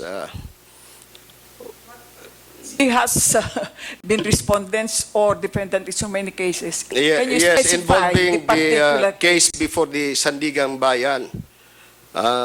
She was convicted by the Sandigang Bayan, and the case was elevated to the Supreme Court. The division of the Supreme Court affirmed the decision of the Sandigan Bayan. Now, by a letter addressed to the, I think, the Chief Justice, they reopened the case, and the case was referred to the Supreme Court in bank. And the Supreme Court in bank, despite the fact that it has no appellate jurisdiction over a decision of a division in the Supreme Court, reversed and acquitted Imelda Marcos. And the court there said that this case is pro hac BC. This is for this case only. And so, and there are other cases where the Supreme Court would say that this decision is for this case only. And we know for a fact that in the civil code, decision of the Supreme Court forms part of the legal system. And so it should be binding precedent that could be cited or invoked. Why do you say it was erroneous? Erroneous in the Acquittal. sense, You know the facts. Can you relate the facts? It's all about graft and corruption. yes, it's about graft and corruption, but it is erroneous in the sense that the Supreme Court in bank reviewed the decision of the of a division. Already there are exceptions, Justice, when the in-bank can review the decisions of any division, especially when the issue is of paramount importance to the nation. So it does not follow that the Supreme Court in-bank can no longer review, reverse, affirm, or modify the decisions of any division. If you will read, and I suppose you should, the internal rules of the Supreme Court, you will find out all matters which can be reviewed or reversed by the court in bank. Anyway, that's not a very high-profile case because that is graft and corruption. Those cases involving constitutional issues, what do you think are erroneous decisions of the Supreme Court? Can you give me 1, 2, or 3?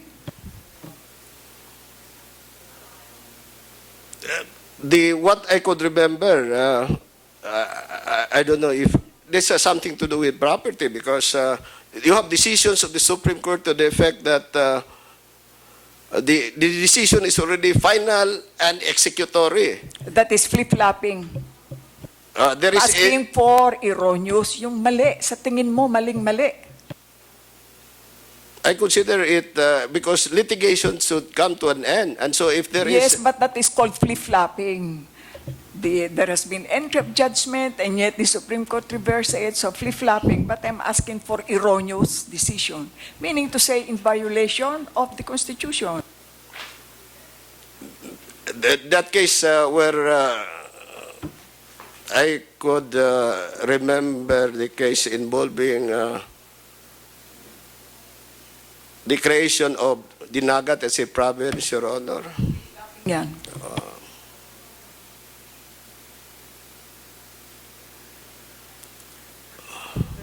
There, meaning to say I should stop.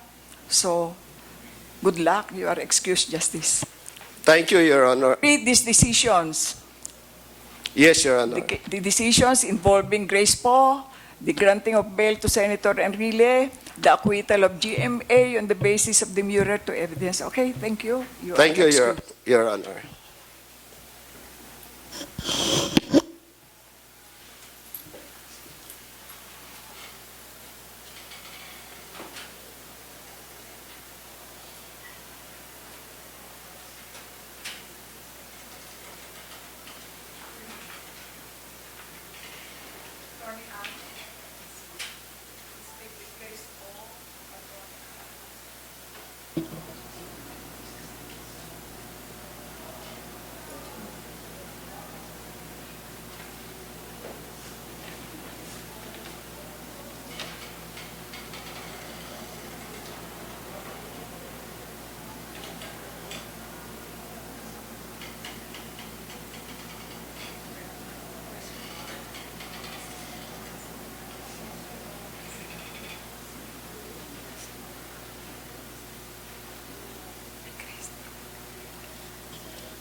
To be interviewed next, Your Honors, is the Honorable Court of Appeals Presiding Justice Andres B. Reyes Jr. Afternoon, PJ. Please take your seat.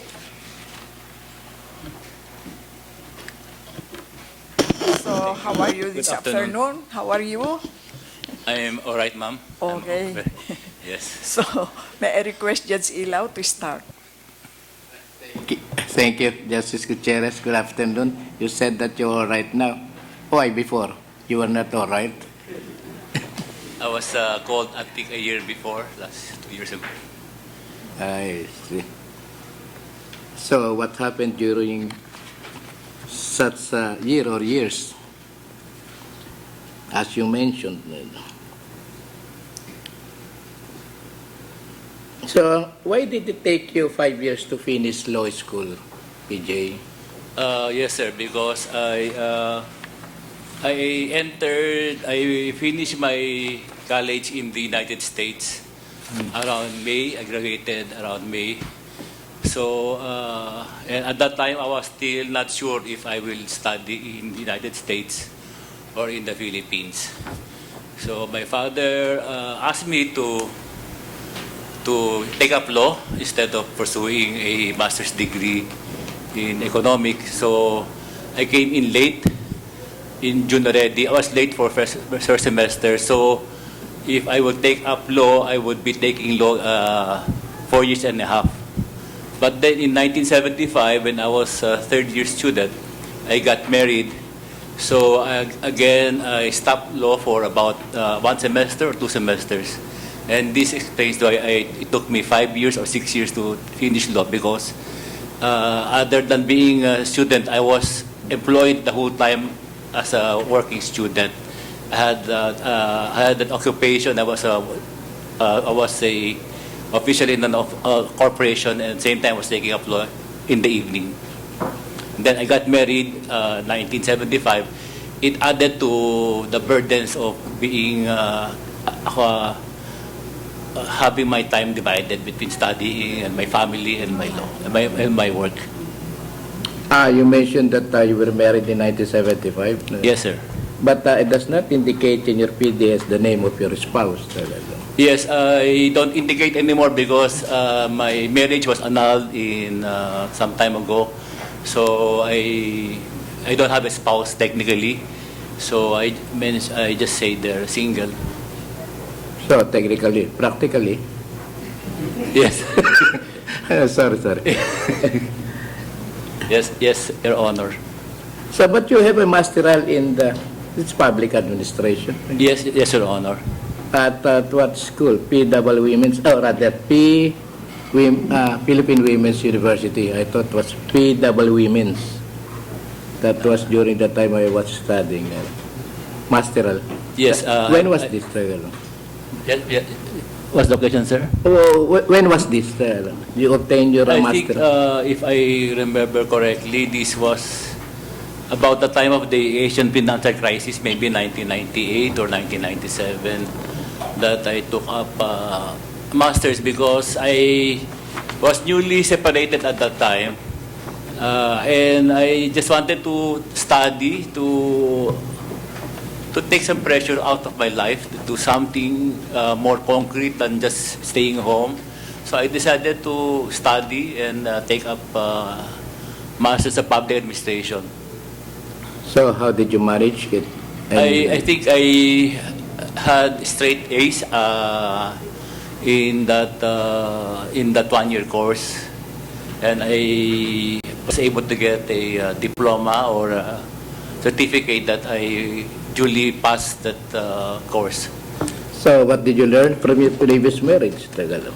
Yes, sir. I learned a lot from it. Practically, it is about the same as some business courses that I took in college. And also, since in college, I took a lot of accounting units. Practically, I learned the ins and out of government work, government audit, and then how the government functions. I was able to study a lot of the 5-year programs of the government, the 5-year economic plan at that time of President Ramos. I was into it. I was studying the entire economic plan of President Ramos.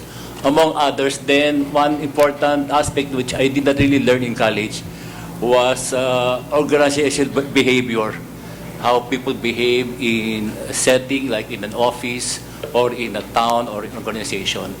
So it helped me a lot regarding human organization when I took up that Masters of Public Administration.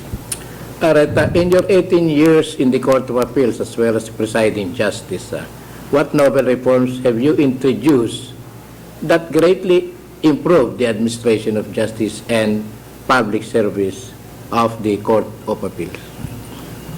There are plenty of reforms which I introduced. All right. Can you cite some? Yes, sir. First thing I did when I was still an associate justice, I was already in charge of our computerization program. So when I became presiding justice, I just doubled up on that program and was able to give all the budgetary needs of the program, such that after my assumption being presiding justice as early as 2012, we had a very workable or even workable and admirable court management system, which at that time was already, I was touting it to being even copied by some already court systems. Then when I came into the Court of Appeals, my initial reaction was, I remember Justice Alice Martinez, who had a zero backlog project. I felt that at that time that maybe it should be continued. And to my surprise, the court had a lot of old cases. So I said to myself, perhaps this is the most important reform I will do, is declog the court of all cases. So we embarked on a lot of declogging. We had 2 backlog projects in separate years, and we look at all the old cases and we finished them. Then slowly I would have talks with the justices or the clerks of court to see how we can address all the old cases. In my study of the backlog cases of the Court of Appeals, I noticed that the notorious problem of the delay of cases was the the initial case load given to a justice. when you are appointed to the Court of Appeals, immediately you are given 550 cases. In one day, they raffle to you 550 cases. But this is not the only problem, because once you are appointed to the Court of Appeals, you are raffled cases every day. It would be, sometimes it is one day, one case a day, sometimes it's two cases a day, sometimes it's 15 in a month. But at that time, the cases raffled were, when we came in, was a lot, because the St. Martin funeral homes just came in.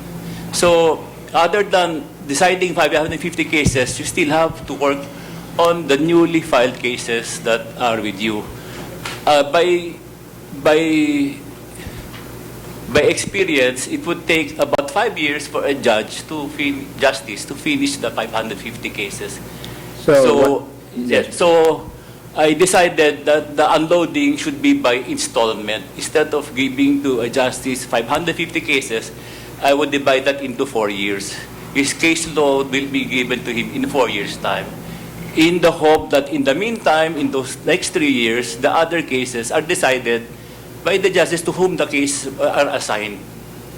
So because of that, we were able to have the all cases identified, and when they were identified and they could not be unloaded anymore, slowly the court was able to eradicate its backlog. Oh, that was tremendous and laudable objectives in the Court of Appeals. Why move to the Supreme Court, the Justice? Yes, I have to admit that my grandfather was also a Supreme Court Justice. And he was there for a long time. He was also a Secretary of Justice. He was also a Solicitor General. But he was a Justice of Supreme Court, to which my father also tried to be one. And my father became a Court of Appeals Justice like my grandfather. But my father only reached the presiding justice position.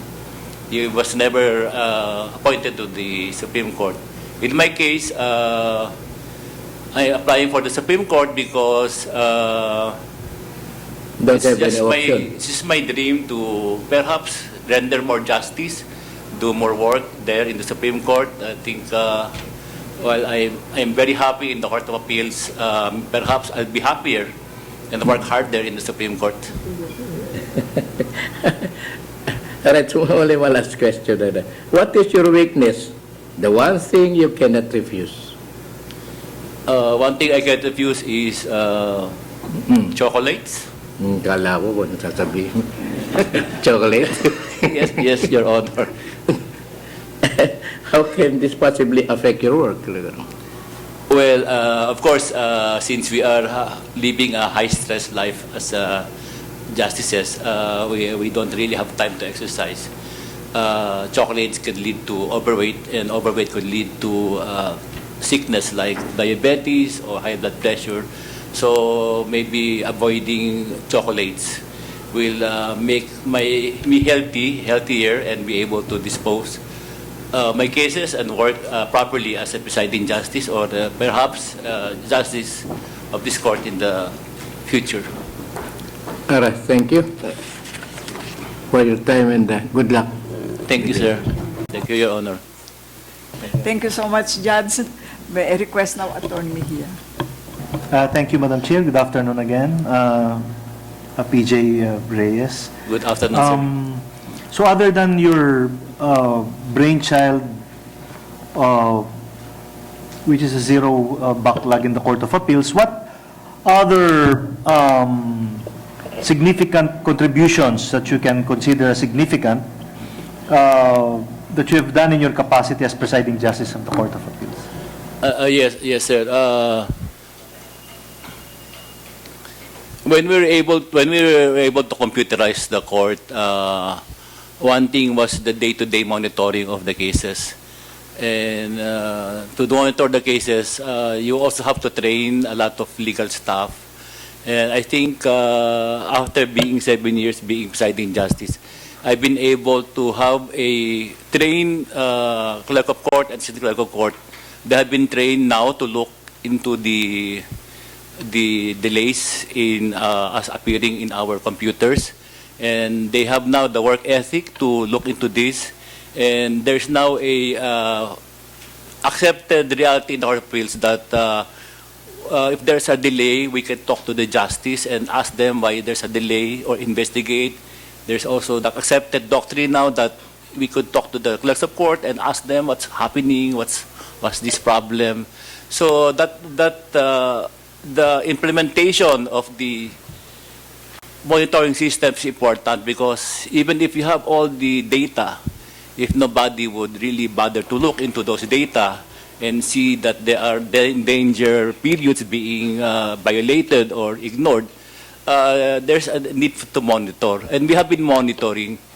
When I became presiding justice, to my horror, I discovered that we had a lot of entry of judgment that were pending. And the entry of judgment at that time were amounting to about 7 years, 6 years, 8 years. And they were by the thousands. So slowly, we had to, by working hard, giving these clerks of court additional personnel, we have been able to reduce the delay in the entry of judgment. Right now, almost immediately when the case, there is no more appeal, or there's already a final appeal from the Supreme Court, then immediately, perhaps about after a week, we already issued the entry of judgment. The same thing happened to the remanding of cases. Sometimes the remanding of cases took years to bring down to the lower court. We were able to also have that finished, eradicated. Introduce a new system in the inventory, because the life of a court is the inventory of cases. You have to inventory every month, every year, because that's where you know if there are cases that have languished or have been forgotten. So important to us is the inventory, where is the record, is it there, is it lost? So we have to check all these things. And one thing I introduced to the court was a picture inventory. What I mean is that before they would look at the pleading, then they will check it. No? Now I asked them to take a picture of the rollo, and when they take the picture of the rollo, beside it is a newspaper of the same day. So if it's June 19, beside that rollo is a June 19 newspaper, so that I would know that that case was existing and was part of the court records on June 19, 2017, because the newspaper would show that it was there. So in case it would get lost, we would know that it got lost after June 19, 2017. Also, with that picture, you could already see the parties, you could see some of the important details. This was not feasible maybe 20 years ago, but now, because of the digital camera, it only takes a 1,000 peso camera to do this, and I could just download it on the computer. So this, for me, it is important that deep in the back of anybody, they know that there is a picture of that rollo. In case that rollo gets lost, we will be able to know what it looks like, what's the color, what's the appearance, and we will be able to know who was the last one in possession, because we have every year or 6 months we take pictures of the rollos of the cases. That is something that I introduced, which very few people know, because I really don't want to announce what I have done. But slowly, this is also a part now of the court's mentality, that we take pictures of the rollo. And for a while, there's of course some resistance to change, but it is now even better to have that. And most of the employees now, as I said, we have now a good monitoring system in the Court of Appeals. We have the administrative backing to implement reforms which we feel are needed. Given your zero backlog thrust, how do you ensure that the quality of decisions being rendered by the say justices is not sacrificed? Well, the zero backlog really did not mandate any amount of decisions. But technically, in the Court of Appeals, even before I was presiding justice, there was a minimum of at least 12 decisions by a justice to at least deliver as part of his duty at least 12 cases a month before. At least yun ang minimum, because before there was 5, 7, 8. So there was some talk when I was still a junior justice, perhaps you put a minimum of 12. So I think there's a minimum of 12. Other than that, I don't go beyond that. I am fearful of saying that you finish these cases as long as you do it. It's not correct. So the zero backlog did not really look into the numbers game. We look more into the age of the case. So it just says that I don't care if you do 50 or 20 or 5, but please do the old ones first. So this is the thrust of my thinking was, unahin na yung mga lumang kaso. No, you don't have to decide 100 cases in a month to show. But in a spirit of our work to help the people, the litigants, especially those who have been waiting, let's first finish the old cases. So the task of the zero backlog was to really finish the old cases. If they can finish 50 or 30, it's better. No? But as I said, it's the lookout if some people feel that the decisions don't have the quality anymore. But I just feel that the quality is still there because we also added staff to all the justices. For my final question, let me share with you another tweeted question. As presiding justice of the Court of Appeals, how would you characterize the current state of the Court of Appeals, and what are its strengths and weaknesses? On the good side, the Court of Appeals is doing very well. When I became presiding justice, our cases numbered 25,700 plus. Now, after 7 years, we're now 19,000 already. So, as against the natural role of the courts in the world wherein the cases increase or the backlog increase, in the Court of Appeals, it is the opposite. We are reducing our caseload. So we are down now to less than 20,000 from 2010 to 27,000. In the last 10 years, we have decided more cases than what we receive. Since this is a constant number since 2010. Every year we have been disposing of more cases than what has been filed with the court.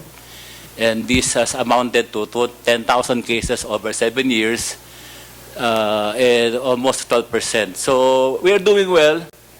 Our cases on the aging system, 80% of our cases that are submitted for decision, if you count it from a number of day 1 to 12 months, 80% of our cases are within 12 months from the date of submission, which is very good. Perhaps by next year, maybe 95% already be within 12 months, because under the Constitution, it is mandated that appellate courts decide a case within 12 months from its submission for decision. So we are nearing that threshold of 12 months for an appellate court. Now, as to the active cases, our cases are, I would say, about 80% of our cases are about 2 years old. That means they were filed in the last 24 months. So that's the state we are in. We are aiming to really finish all of this. In God's time, perhaps we'll finish it. I think this year, next year, we'll be able to do it. There is a concerted work ethic now with the justices to really attend to all cases. And I feel that there's a love for the work in them. There's a love for them to deliver what is needed by our country. And I think the CA is up to it. And I think surely enough, maybe by next year would have been already as what we would have been striving for the last 7 years is judicial excellence. Thank you, and good luck again, PJ. Thank you, sir. Thank you. Thank you, Thank you Madam. so much. Thank you so much, Attorney Mejia. Well, Justice, PJ, you have done so much for the Court of Appeals, and your undertaking has been so commendable. In fact, I think and I understand Justice Tony Carpio appreciates so much the systems you have adopted, and he said that this system should also be introduced in lower courts and the Supreme Court. But supposing you're appointed to the Supreme Court, what will happen to the systems you have introduced? Do you think these systems will be continued by your successor? Well, ma'am, I have been a sincere person all my life, and I've been a kind person. So when you do work, you do not work to see it fail after you leave it. No, If you are selfish, my question is, do you think this will be continued yes, ma'am. once you are appointed yes, to the ma'am. highest court? Yes, ma'am. As I said, when you are a person who works very hard, you don't want the system that you have left to be just abandoned by the next incoming. Because I have love for the court, my father was there, my grandfather was there. I really want the Court of Appeals to survive in the next 100 years. Out of our love for our work, for my family name, and for our love for our country. Next question, Justice. Yes, The Court of Appeals is in your heart, and I know you will preserve its existence. But what is your comment on this? The Speaker of the House wants the Court of Appeals abolished and the justices impeached or disbarred. Your comment, please. Well, I just like to say that they were created by Congress in 1935. I think Command Act number 3. Of course, the Congress has in the legislation to abolish the Court of Appeals. But of course, there is in the Constitution there is the clause that we should not violate the security of tenure of justices. As to the other Meaning matters, to say Congress cannot pass a law repealing that law creating the Court of Appeals. I think it can, but it just must not violate Despite the constitutional provision that there's security of tenure of the members in the judiciary, there is security of tenure. Yes, there must be security of That tenure. your tenure and the tenure of all members of the judiciary is protected by the Constitution. I think so, ma'am. Yes. So, I don't think Congress, even if it passes a law, it will be declared unconstitutional by the Supreme Court. How about the members, the 3 members whom Speaker Alvarez said should be impeached or disbarred? Well, Your Honor, I don't want to discuss the technicality of the rulings of my fellow justices or the case because it is still sub judice. In your own view, Because being the administrative head, it might come to me in the form of an admin matter, so I would not want to answer any this question. is only an academic discussion. It will not affect whatever decision you will write later on. I just want to know, the JBC wants to know your view or comment. Well, I also do not know what they had the hearing, so I don't know what are the arguments in that case. Do you think these colleagues, 3 justices, can be impeached? Impeachment is only covers the members of the Supreme Court, ma'am. Can they be disbarred on the basis of their action by issuing the writ of habeas corpus? Disbarment case is a remedy available to any lawyer. Any lawyer could file a But aside from case. disbarment, there are other remedies. But Your Honor, the case is still under MR right now, so it's really premature to talk about You that do not case. want to venture. Okay. I do not want to venture, ma'am. Hope, Because you are a candidate for the you Supreme understand, Court. ma'am. Yes. And whatever answer you will say might prejudice, right? Yes, ma'am. That's why I really like to keep ma'am on Is the that moral issue. courage, Justice? No, We have ma'am. free speech under the Constitution, remember? That is technical courage, ma'am. Because technically, Free sub of judice, ma'am. speech, Yes. freedom to express your opinion. Okay. Martial law. Okay. What are the 3 stages of action the president should do before the third is martial law, before declaring martial law under Section 18 of Rule 17 of the Constitution? Stages. Well, under Section 18, it states there that the President is the Commander-in-Chief of the Armed Forces and may call it out in case of lawless violence, invasion, or rebellion. Now, Sorry. when When necessary. necessary. So that is the first step. We call that calling out power. Yes, And yes. the next? And then he may proclaim, he may suspend the writ of habeas corpus, Suspension of the privilege of, of the writ and of then habeas corpus. proclaim martial law, place the country or any part thereof in case of invasion or rebellion. Okay, there is now a pending petition, and then you will not answer again. This is only Yes, ma'am. academic I hope you expression. allow me, ma'am, not to answer.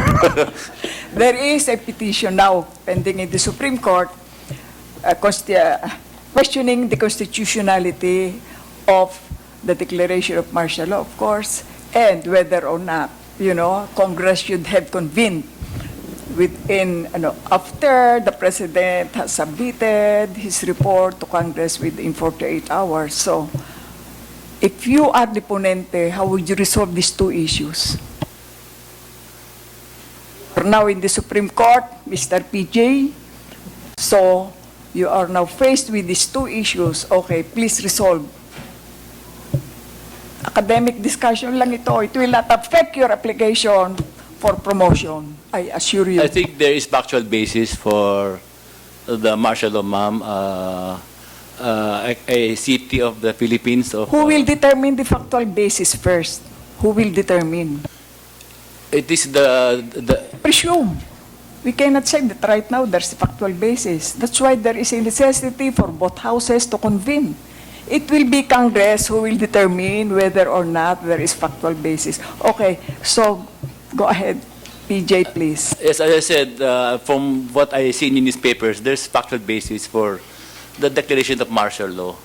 My question is, who will determine factual basis? Tayo ba? On the basis of newspapers? Under the Constitution, who will determine? I think... And if there is none, the declaration will be revoked. I think it's the President who determines the basis, and the Congress may just revoke it if they feel there's no factual basis. And of course, any citizen can go to Supreme Court to question. No, don't go so fast. So it's only Congress in joint session assembled by a vote of majority which will determine whether or not there is factual basis. Was it done by Congress? No. That's why there is a petition praying that the Supreme Court order Congress to convene. Question, can the Supreme Court order both houses to convene? Ma'am, a plain reading of the Constitution. You are now the ponente. Please discuss. We will listen.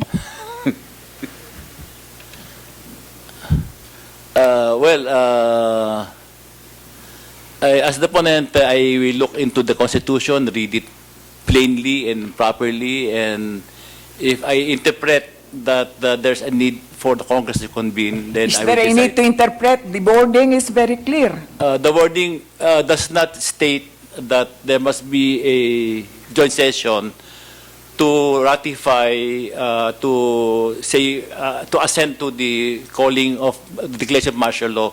There is a provision as to if they will revoke the proclamation, but there is no provision as to whether Congress need to be in joint session to agree to the declaration of martial law. That's what I can gather from the It's reading. not a matter of agreeing, but the Constitution says if you will go over, Yes, go over. Section 18, should convene. Yes. Both houses should convene without necessity of call to determine whether or not there is factual issue. Yes, ma'am, and that's why. The plain The reading. Congress did not convene, so continue with your decision. Yes, PJ. ma'am. The Congress did not convene, and if I look into the Constitution, it say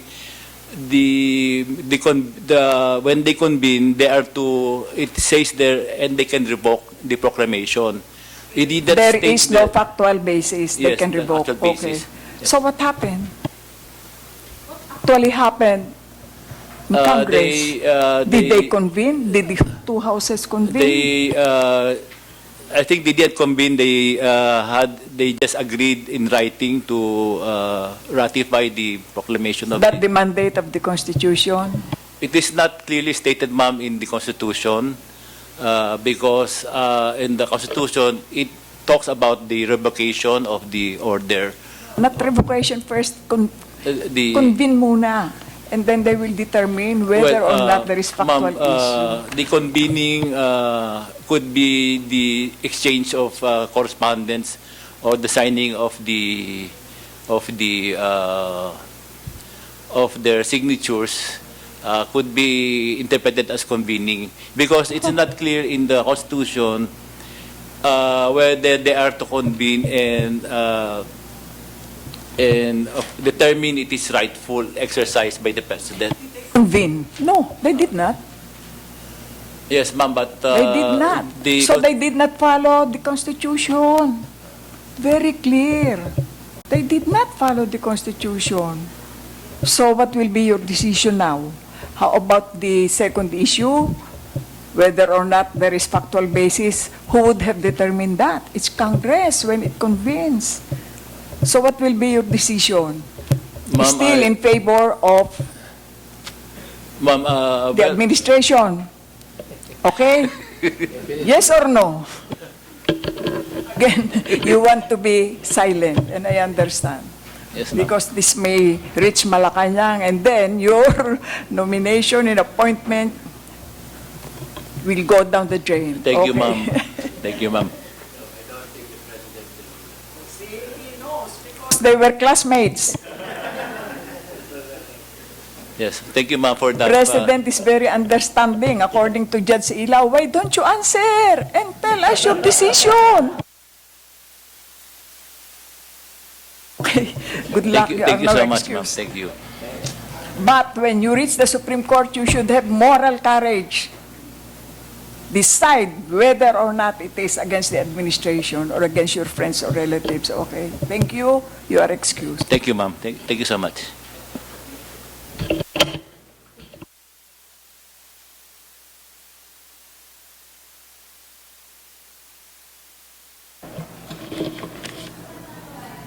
The next candidate to be interviewed, Your Honors, is Court of Appeals Associate Justice Jose C. Reyes Jr.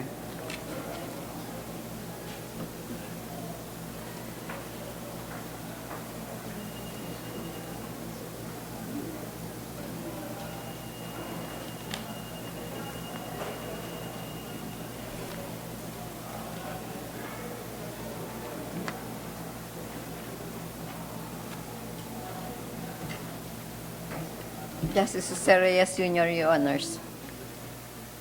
Good afternoon, Justice. Good afternoon, Are you ma'am. ready now? Yes, po. Okay. So, maybe request Judge Ilaw to start. All right, thank you, Madam Chair. Yes, good afternoon, Justice Good afternoon, Your Honor.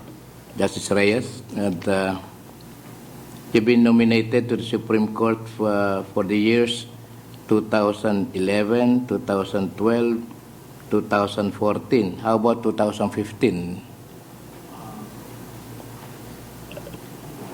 2015 or 2016, Your Honor. I cannot recall, but I was nominated 4 times prior to the nomination last December. Last December 2016. 2016. And you were also nominated this year, 2017. Ano po? Last December. Twice. So there's a usual pattern of being nominated yet not being appointed. You make it a habit for that.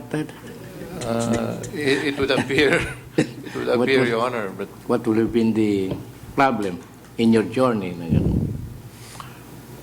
I really don't know, Your Honor, the reasons why, despite my nominations, I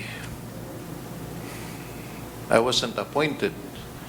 But, Your Honor, I would always attach religiosity in this manner, because I think, as far as my competence is concerned, I think to me that was the reason why the JBC has consistently been nominating me. But I think, Your Honor, God has a reason for everything. That's why I just continue to believe in our Supreme Being, that sooner or later I might, before my age catches up with me, I really hope that given the opportunity this time, there will be 2 vacancies. I just hope that the President would have a soft heart, and the JBC, of course, will consider me once again. All right. If there was only one reason to choose you to be nominated to the Supreme Court, what would it be? My progressive career in the judiciary, Your Honor. I think that's the main reason why I have been consistently nominated, meaning I rose from the ranks. I started, as a matter of fact, in the Supreme Court, then rose to become an MTC judge, RTC, Court of Appeals. And, Your Honor, if the Judicial and Bar Council would nominate me once again, hopefully I will have a chance to go back where I started and retire where I started, Your Honor. So you had 6 administrative cases, and in one case, your good self and the other respondents were reminded to meticulously supervise their staff in the preparation of their decisions to avoid recurrence of the same incident in the future. What can you say about this? Has there been any compliance with this directive from the Supreme Court? I think our division clerk of court has been, of course, I spoke to them. They've been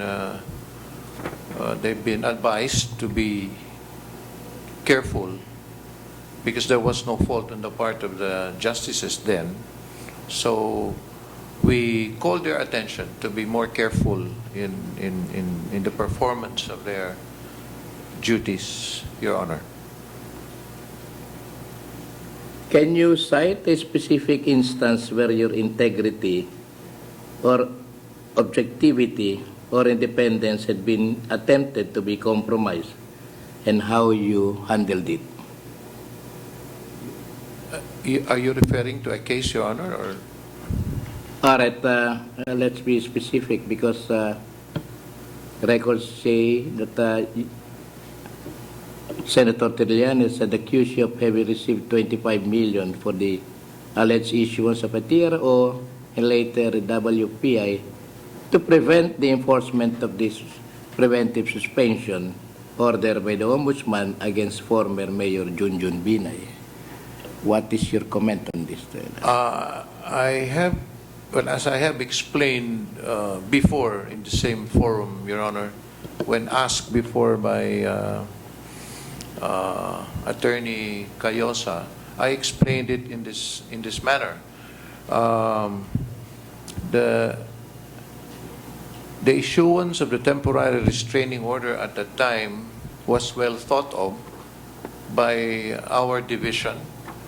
We deliberated on the request for the TRO before we did issue the TRO, and then the subsequent issuance of the WPI. And the matter of the propriety of the issuance of the temporary restraining order as well as the writ of preliminary injunction was brought up to the Supreme Court. And the Supreme Court sustained us. And the Supreme Court said that there was no irregularity in the issuance of the WPI. And then subsequently, well, I would consider that as a vindication on my part, and the division, of course. And subsequently, Your Honor, I was nominated by the Judicial and Bar Council, and perhaps that I would consider that also as a vindication. So, what are your principles in life? Well, I've always been guided that honesty and probity and competence should always go together. That we should live simply, so that others may simply live. And on the religious side, Your Honor, it is our duty to really serve God, love God, and to teach others to love God and serve God as well. So I've always been guided by my religiosity as well as the canons of legal and judicial ethics, Your Honors. Both of your children are your executive assistants. What are the differences in their tasks? My daughter is my private secretary, Your Honor, and my other child, my son, works as an administrative assistant in the sense that he helps me in a way on the matter of research and the drafting of looking into the facts of the case only, because he is not a lawyer, but since he is intelligent and he graduated with BS Math degree, major in actuarial science, so I think he is competent enough to look into the records with some guidance. So one is my private secretary, and my other child is an administrative assistant, Your Honor. I read in the news article that you are called the bishop. Why? You are called the bishop? A bishop. Because since I joined the Court of Appeals, Your Honor, I have introduced a program which I call, or which our community call the Christian Life Program. So I've always been involved in conducting talks about religion, and then I would also supervise a small group that schedules masses, because in the Court of Appeals we have mass every Wednesday and Friday, and we also schedule, or we have this yearly annual recollection or retreat. And probably because of my association and because of my involvement in religious activities, probably that's the reason why they started to call me names like bishop and sometimes Monsignor. So that is all, Your Honor. Why have interest in the Supreme Court when you can be a cardinal instead of being a bishop, Justice? Your Honor, I think I can probably do both. meaning being religious and at the same time doing some judicial work. Because since I, even before I joined the Court of Appeals, joined the judiciary, Your Honor, I've always been involved in church activities, Your Honor. That has, my involvement in church has really become my shield, Your Honor. My shield against corruption, against temptation. So there is a relation, Your Honor, a relationship between my religious activities and my judicial work, Your Honor. Because in performing my judicial work, my belief in God has been my shield. Just like what happened during the Binay and Trillanes case. That was the biggest challenge for me as a magistrate. But because of my reliance on God, probably that saved me, Your Honor. Arata, can I be allowed to ask last question, Justice Regal? So, what changes do you intend to effect in the Supreme Court? Converting them to be also pious? Your Honor, I believe that there are many pious people in the court, but perhaps it's not really conversion, Your Honor, but contributing something in aside from judicial adjudication. Perhaps my presence could help on the matter of bringing more religiosity, perhaps. But I know that there are a lot of justices in the court who are very religious and God-fearing. But I just hope that my participation or if given the opportunity to be part of the Supreme Court would probably add a little more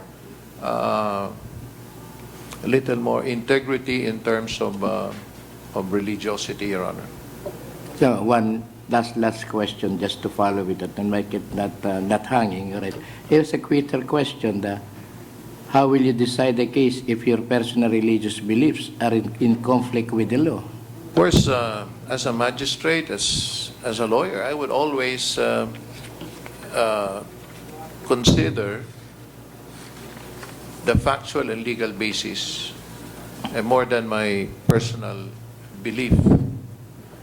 Meaning, I should give preference to the legal and the factual basis. If there is a conflict between my belief and the law, then of course I should uphold the law, because that is my job and that is what it is supposed to be. All right, thank you, Cardinal. I'm going to promote you from Bishop to Cardinal. Thank you you for your time and good luck. Thank you, Your Honor. Thank you so much, Judge Ilaw. May we now request Attorney Mejia to continue. Okay.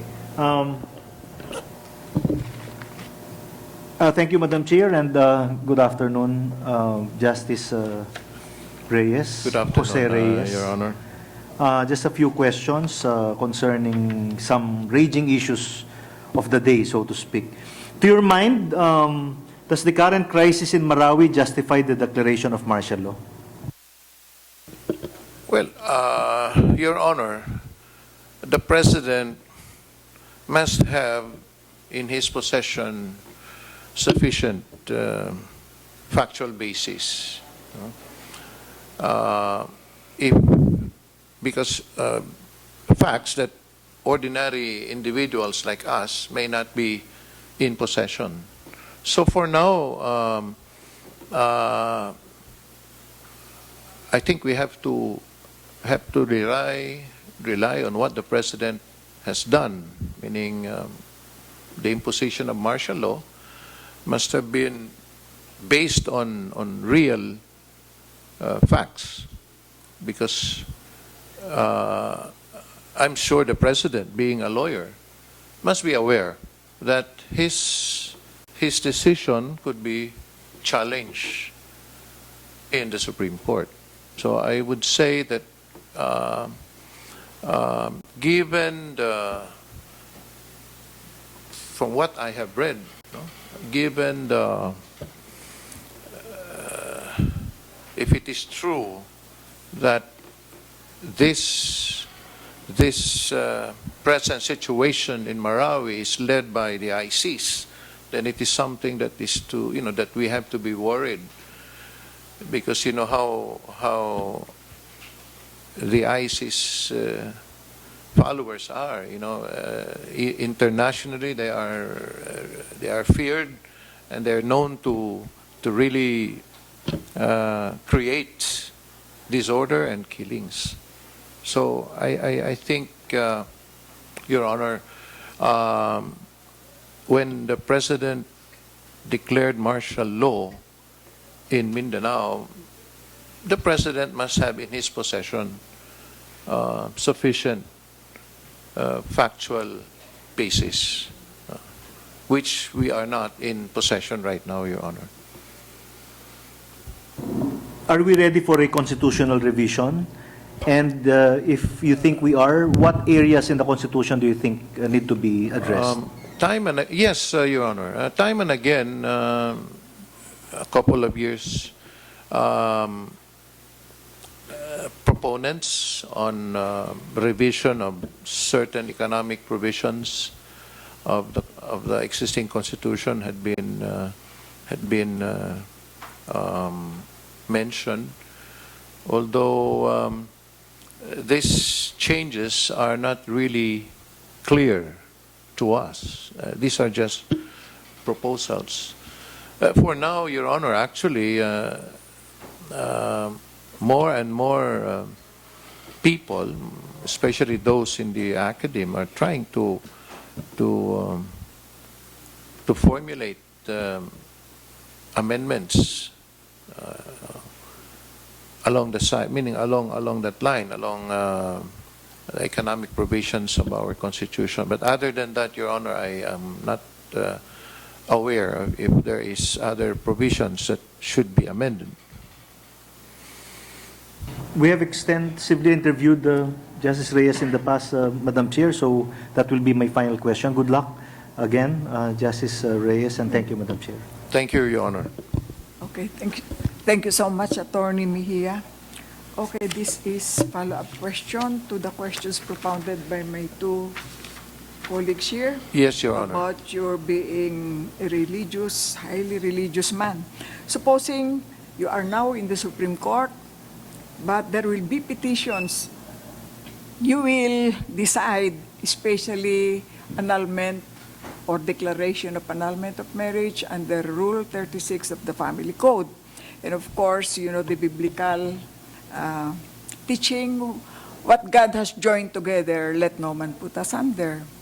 So, because you are so religious, you do not want to violate the teaching of our church. How will you go about this? Right now, there are so many petitions for annulment, declaration of nullity. Kindly explain, Justice. Yes, Your Honor. Even in the Court of Appeals, we have resolved several cases involving family disputes regarding declaration of nullity, annulment of marriages. But I always, even when I was also a trial judge in San Mateo, I have resolved cases involving declaration of nullity, meaning I have decided cases for or against annulment, for or against legal separation, Your Honor. I just rely on the facts of the case, Your Honor, because as a lawyer, as a judge, I have to base whatever decision I have based on the facts and the law of the case. Not only that, Your Honor, there were difficult moments when I was an RTC judge when I have to impose death penalty. Death penalty. So I spoke to my father confessor, Your Honor, a priest, and then he simply told me that if you are sure legally and morally that this person is guilty of rape, then so be it. Because what he told me was that your job as a judge is a God-given gift, and you must take care of it. And if you don't do your job, then you lose your job, which is God-given.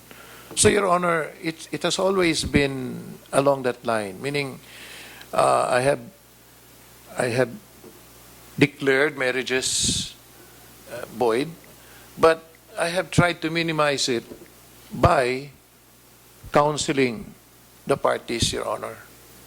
Meaning, instead of, there had been several cases in the RTC, Your Honor, where I was successful in helping the parties arrive at an amicable settlement, meaning they decided not to push through.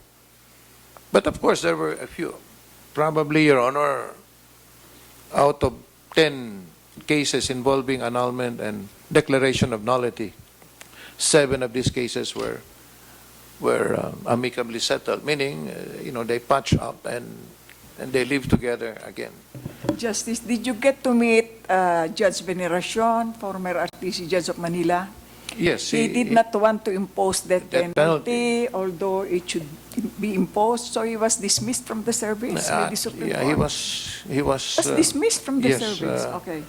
So, let us see. A while ago, you discussed martial law upon the question of Attorney Mejia. So, let us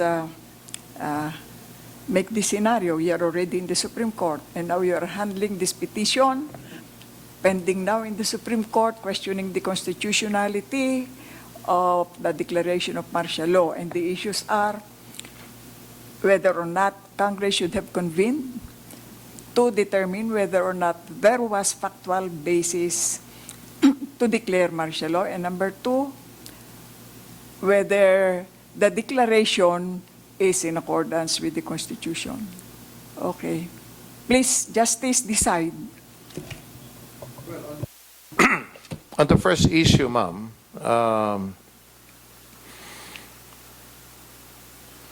the Constitution provides that the actuations or the act of the President may be questioned or may be superseded, meaning the declaration of martial law may be revoked by Congress. And the ultimate review, of course, is before the courts. So I would say, Your Honor, that it is inherent in our courts, especially the Supreme Court, to review the existence of factual basis. And if there is, and we have to sustain, if there is none, no factual basis, sufficient factual basis, But then we Justice, you bypassed Congress. Congress should convene within to determine, and after 48 yes, Your hours, Honor. to determine whether or not there is factual basis. So Yes. it should be Congress which should determine whether or not there is factual basis. Not the That's- Supreme Court. It's not a trial of meaning facts. after the No, but you bypassed Congress. The question is, if you are the ponente, would you order that Congress convene now to determine whether or not there is factual issue, there is factual basis for the declaration of martial law? That is the first issue. yes, but if it is brought up, Your Honor, to the Supreme Court, then Yes, you are now the ponente. so What I will be your believe. Well, I would exercise the power of the court to review the act of the President. How can you review? You are not the first one to review, but Yes, Congress. The question is, will you order Congress to convene so that it can determine or review whether or not there is factual basis? Well, that's the other option. You order Congress Yes, to convene? that's another option, Your Honor. That is the question. Okay. Yes, Your Honor. If arguments are raised requesting us to refer the matter to Congress, then we That we is will the do so. prayer. Yes. That the Supreme Court should order Congress to convene. That is the prayer of petitioners. Okay, what will be Yes. your a resolution on this issue? Yes, very You well. order Congress to convene? Yes, very well, Your Honor. Because as stated in the Constitution, Congress has the power to examine, and in so doing, Congress may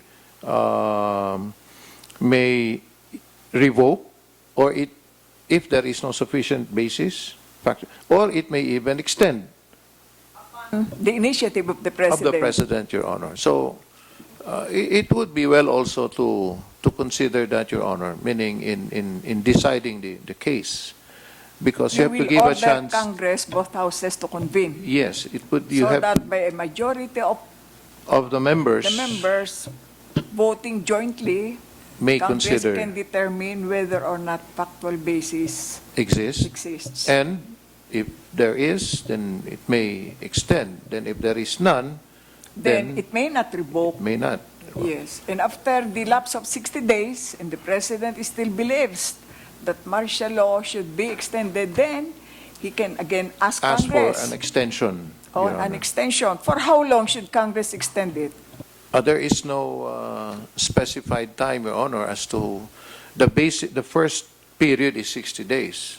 And the Constitution And is the silent. extension is for how many days more? Perhaps, Your Honor, another 60 days. Discretion on the part of Congress. Because the Constitution is silent on the period, Your Honor. That is my perception, Your Honor. Supposing Congress, upon convening, determines that there is factual issue, but still petitioners go up to the Supreme Court, and you are the ponente, what would be your decision? Well, inasmuch as it has already passed through Congress, Your Honor, then I think it would also be correct for the court to already assume, meaning decide on the matter, because it has already complied with the procedure laid down by the Constitution, that matters must first be resolved by Congress, and if brought up, then I would say, Your Honor, that there is already compliance with the procedure laid down by the Constitution. Another side of the case is this. Supposing Congress says there is no factual basis, and therefore it revokes the declaration of martial law. Can the administration go up to the Supreme Court? I believe so, Your Honor. What kind I of believe petition?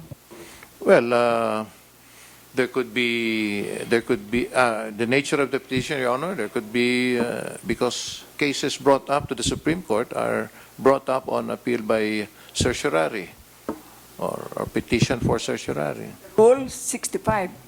Yes, under Rule 65, or it may also be under Rule 45. But more appropriately, I think, Your Honor. Question of law. Yes, because but we have to be mindful, Your Honor, that there might be, again, it might result in two branches We go to that question. fighting. There will be, according to you, constitutional crisis. But can the Supreme Court overrule Congress? I think it's not a matter of overruling, Your Honor. It's just a matter of. The Supreme Court reverse I think the findings of Congress. yes, because this is So part.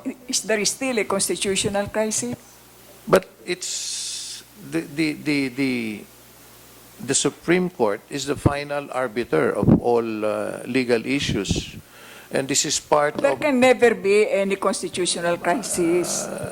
Yes, because ultimately, Your Honor, it will be resolved by the highest court of the land, being the And final that is arbiter under Rule 65, we call it the expanded jurisdiction of the courts. of the Supreme Court. Your Or Honor. we call it judicial review. Do you Yes, know Your the history of judicial review, why we have this kind of provision in our 1987 Constitution, whereas before, in 1985, we don't have that kind of provision? Yeah, Can you because trace the history Yeah. of this judicial review? yes, because this was expanded precisely to prevent possible conflicts between the three branches of the government, Your Honor. And I think, Where did it originate? We are almost done. Your Honor, I'm sorry. I think it all started in our studies, you know. Madison versus Yes, Marbury. I was about to. Okay. Oh, can Mulberry. you discuss that case In my in a way, nutshell? there was a question about. President Adams appointed Marbury as Justice of the Peace. yeah. Okay, then Jefferson sat, the new president. What happened? Then of course there was an issue about the propriety. Jefferson refused to issue or release the appointment paper of Marbury. So And so- Marbury brought to court the Secretary of State, Madison. So what happened? Well, there was a refusal on the part of I think Madison. Who was the Chief Justice then? I cannot Chief recall. Justice John Marshall. And that was the first time that kind of issue was raised before the U.S. Supreme Court. And they said he had a touch of genius because at the time, all branches up to now are considered equal. But how can the Supreme Court of the United States assert that authority without being criticized by the administration and by the people? So they said John Marshall was really a genius because of Marbury versus Madison. And that's the origin of our expanded jurisdiction. So good luck, Justice. Thank you. And I think you will pray harder this time. Thank you, Your Honors.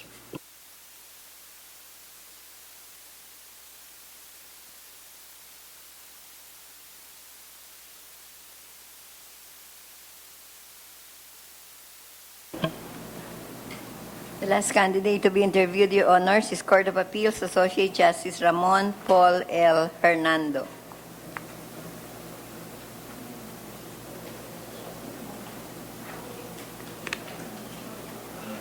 Justice Hernando, please.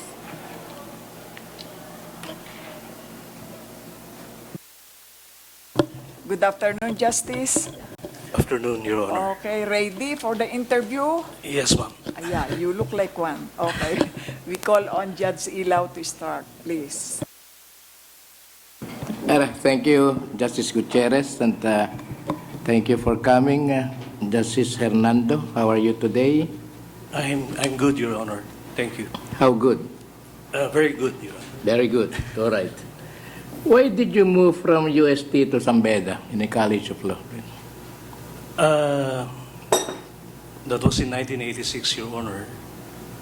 I remember that initially I took and passed the law entrance for San Beda College for first-year law in 1986.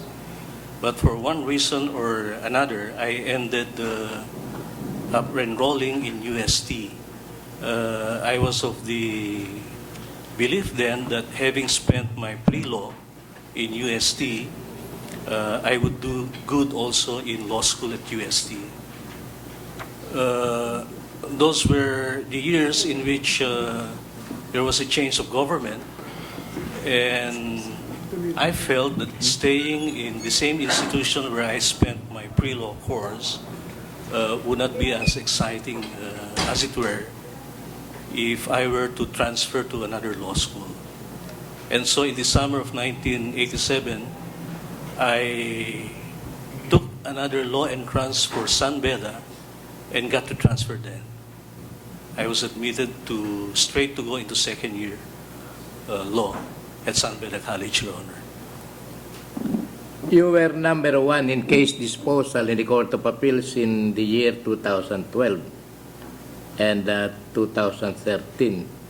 What did you do those years that yielded that result? I took a very strict approach to time management, Your Honor. I adopted a system in which I required my court attorneys to be able to submit a quota for every month. And I ended with more than a surpassing number. I mean, more than meeting the quota, because the court attorneys in my staff turned out to be very diligent and very resourceful. they were able to finish up to double the quota that I required of them. And so for 2 years, I was able to be at the forefront of case disposition in the Court of Appeals, Your Honor. How come you no longer rank first after 2013? Well, Your Honor, because of the high disposition that I had in previous years, my caseload has necessarily been trimmed down. And presently, I have only about 230 cases, which is well below the 850 that was initially assigned to me at the Court of Appeals. And but I'm still able to meet the requisite number of output contra input, which is, I believe, the 1:1 ratio in the CA Manila, which is quite different from CA Cebu, is that a justice in CA Manila must be able to dispose of at least 20 cases a month. And with that, he would be able to equalize the input or the incoming cases that come in, which is about 20 also. My average in the last 5 years has been about 23 cases per month, Your Honor, which is more than the required number of cases that would normally come in or that are raffled to each justice in CA Manila. So, in your 7 years stint in the Court of Appeals, what changes have you effected in the organization apart from your case disposal in 2012 and 2013? I'm also a member of several committees in the Court of Appeals, Your Honor. One committee where I am a member is the internal rules. And I've had proposals for the court to adopt. For instance, in our experience, and I'm talking about justices who have been moving from CDO to Cebu and finally to Manila, there is a rule in our rules of procedure where a justice who transfer from, let's say, Cebu to Manila, who leaves behind a decision that is still subject of a motion for reconsideration, is no longer allowed to resolve that MR. And that's because of his physical transfer to Manila. But our experience in the Court of Appeals, when I was at least in Cebu, was that the number of MRs had the effect of clogging our dockets. And so my proposal is that a justice who transfers to Manila should still be allowed to decide the MR. Because anyhow, it's only the records in Cebu that would be transmitted to Manila. And that justice can very well resolve the MR just based on the records, Your Honor. And another committee where I am a member is the rules on AMLA. We are fine-tuning the internal rules of the Court of Appeals on AMLA, for instance, and we are meeting on it right now. The rule is that it's only the first 10 divisions of the court whose members could be the subject of raffle. So an AMLA case gets raffled to only the first 10 divisions in the CA. And that leaves behind the remaining 6 divisions whose expertise can very well be tapped by the court for the resolution of AMLA cases. And also, it's very peculiar that in CA, the chairman in the first 10 divisions, when it comes to AMLA cases, are exempted from being the subject of a raffle of that case. And my proposal is that the chairman should be included in the raffle of the AMLA cases because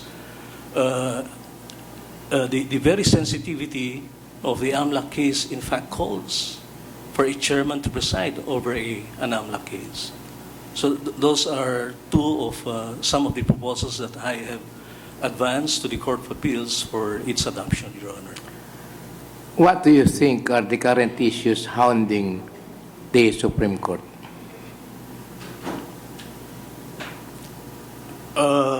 In terms of an actual case filed before it, of course, there is the martial law case, Your Honor, and the High Court has started to deliberate on it after finishing the oral arguments last week. And, well, more than actual controversies, I think the High Court has to, I'm not saying make an improvement, but to decentralize its administrative operations. As it stands at the moment, the SC is overreaching its administrative efforts and time, because down to an MTC, it has to approve, let's say, requests for procurement of even just a single pencil or ball pen, Your Honor. This goes up all the way to the Supreme Court for approval. I think there is a lot by way of improvement that can be done when it comes to administrative supervision of courts, Your Honor. All right, there's a warning again. All right, can you give a 1-minute sales speech about you to convince this council to choose you over the other applicants who are more senior than you are and who have more experience than you do? How young are you now, the Justice? I'm 50, Your Honor. 50? Yes, sir. 50? Yes, sir. All right.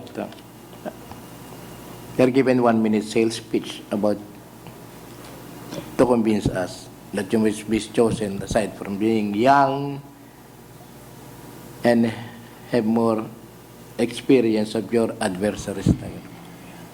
Thank you, Your Honor. The reason why I'm applying for the High Court is that there is a not-so-secret longing to return to the institution where I started my professional life, Your Honor. This is where I first started as a lawyer in the office of Justice Bienvenido L, with whom I stayed for a year. And then in the next 7 years thereafter, I stayed with a great magistrate, a Bedon graduate, Justice Florence Regalado. And except for the 5 years that I have been with where I was with the Department of Justice, I have practically spent all of my professional life with the judiciary, Your Honor. Because my first 8 years in government were here with Justice Paras and Justice Regalado. And then almost 7 years in the RTC, and now on my 8th year in the Court of Appeals.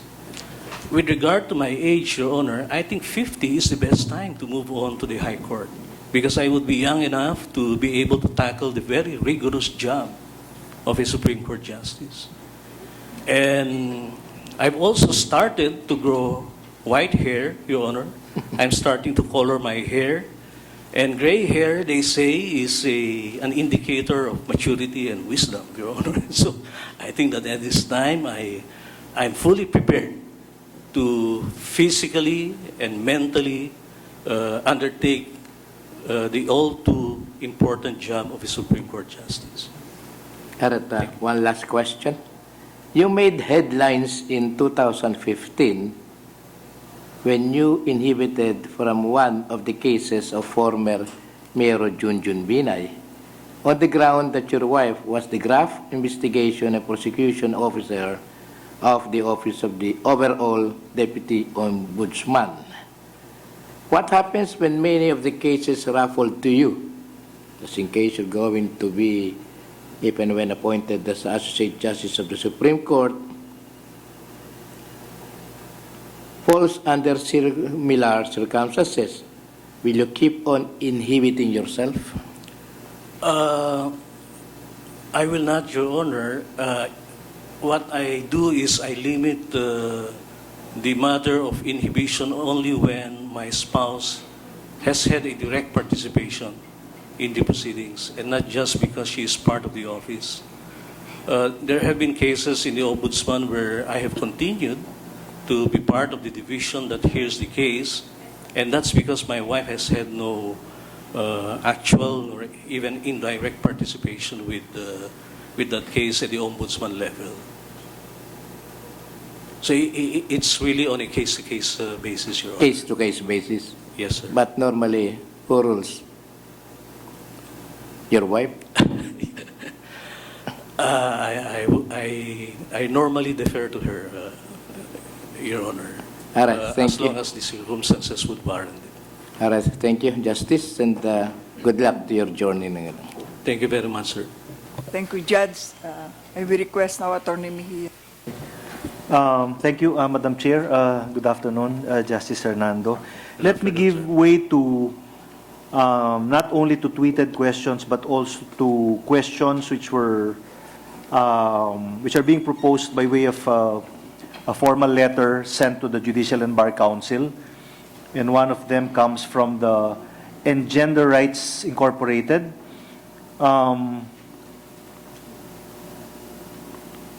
The Engender Rights Inc., if I may read, partially from the letter, is a legal non-governmental organization advancing women's rights through domestic and international legal and policy advocacy, research and training, and impact litigation. Would like to propose the questions below for the candidates for SC Associate Justices. In the concurring and dissenting opinion of Justice Reyes, and she's referring to Justice Bienvenido Reyes, in the RH law case of Imbong versus Ochoa, Justice Reyes cited the case of U.S. Supreme Court Planned Parenthood versus Danforth, where the court declared unconstitutional the spousal consent requirement for a woman to undergo an abortion. The proposed questions are the following. Number one, do you believe that consent of the husband is required for a woman to undergo an abortion?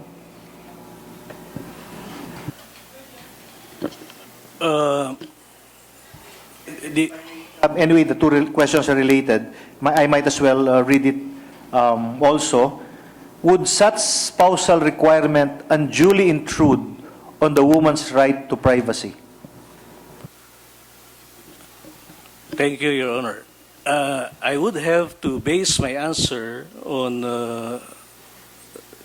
in the cultural landscape that we have, which is quite different from what they have in the United States, Your Honor. And in terms of our culture, and with it comes a very well-connected balance with religion, because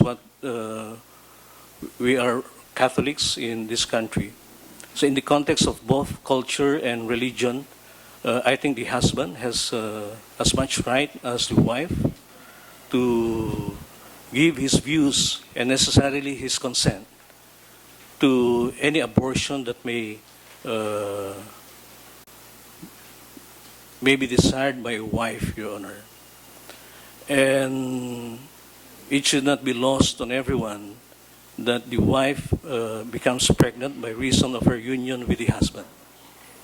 And so on that basis, I would say most definitely that the husband has a right to speak and be heard when it comes to a woman's desire to have an abortion. And necessarily with that answer, I would say that there is no transgression of the right to privacy of the woman, because the matter of having a child has been born out of a marital union, or even if we do not speak of a marriage that has taken place between the parties, out of a mutual union between the parties. Okay. Thank you. Another tweeted question. If appointed to the Supreme Court, would you release your sole end to the public? Yes, Your Honor. In fact, it's now public. And I would not want to keep people second-guessing about our very limited properties at the moment, Your Honor. So I have no problem with it at all. Okay. Name at least one recent Supreme Court decision of national importance which you disagree and why.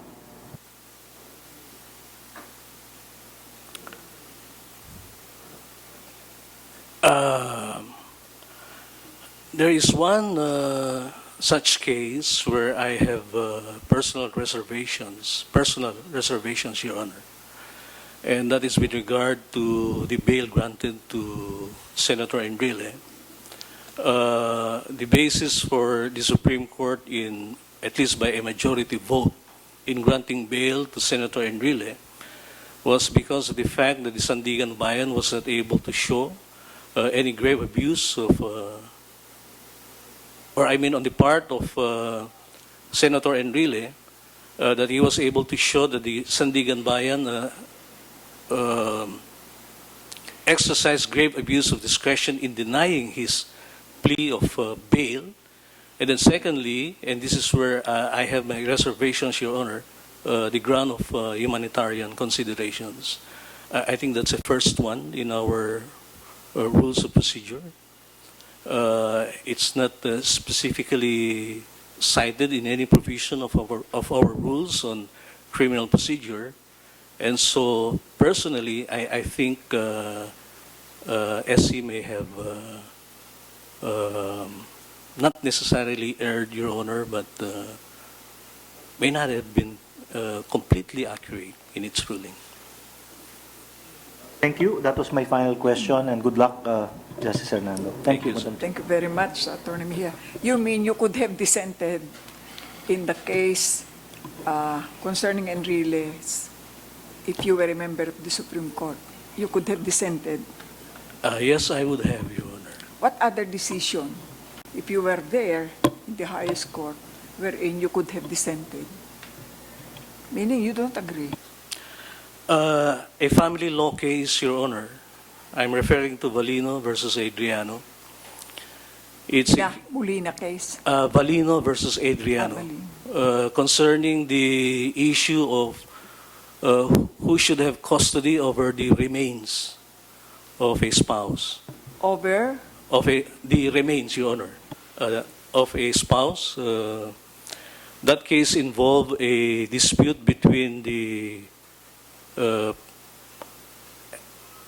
long-separated wife of the deceased and the current partner of the deceased. And the issue was who should have custody over the remains of Adriano. He was a lawyer, Your Honor, Attorney Adriano. He died in the arms of his partner, and his ex-wife, who...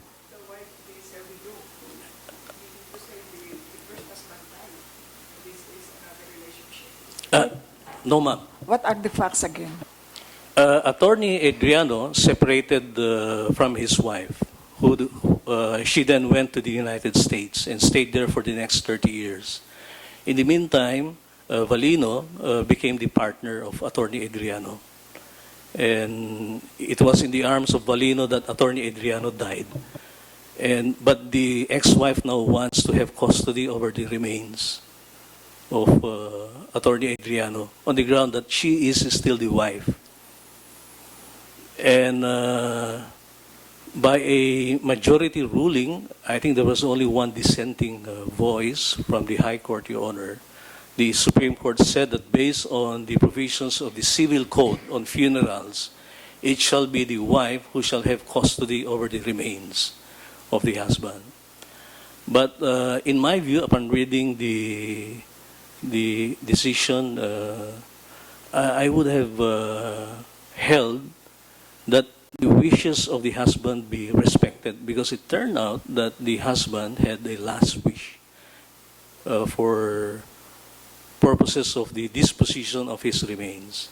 And it appeared to me, at least, Your Honor, that the Supreme Court did not give due respect. Should be his partner. Yes, ma'am. The Supreme Court is correct. The law is very clear. Yes. But justice, if there is a law applicable, apply it. Even if you believe deep in your heart that it should not be. And then, if there is no law, then you are right, apply equity. But if there is a law, please apply it. You won't get wrong. Yes, ma'am. That's why majority, only one dissenting lang. Is correct. So that is not erroneous. Can you cite another case which is erroneous? The decision is in violation of the Constitution, or if you were there as a member, you could have dissented. In the meantime, while you are thinking of that decision, let's go to Imbong et al. Versus Secretary Choa et al. This is the RH law. Yes, Your Okay. Honor. So, on the basis of the question of Attorney Mejia, you said that is abortion allowed under our law? It is not, Your Honor. In fact, the revised penal code penalizes. And that was discussed in the case of Imbong. What Yes, was the finding of the Supreme Court with respect to abortion? Or with respect to contraceptives, which a woman can use? With respect to abortifacients, Your Honor, Drugs which cause abortion. yes, these are outright unlawful, the use thereof. And so... You remember the Supreme Court issued TRO because there has been no finding by the DFA whether these medicines to be administered cause abortion. Yes, ma'am. So, what was the ruling of the Supreme Court with respect to that? When can a woman take medicines constituting contraceptives? Did you read the decision? Yes, ma'am. Oo. Very lengthy one. All right. You remember fertilization? Yes, ma'am. Okay. Go ahead, please. Just Through Justice Mendoza, there was a court reference to when a sperm actually becomes a live person, Your Honor.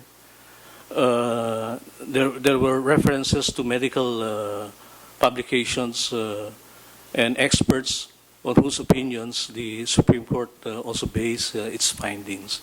There is a certain point at which a contraceptive should no longer be used. yes, ma'am. Yes. And when is that stage, according to the Supreme Court?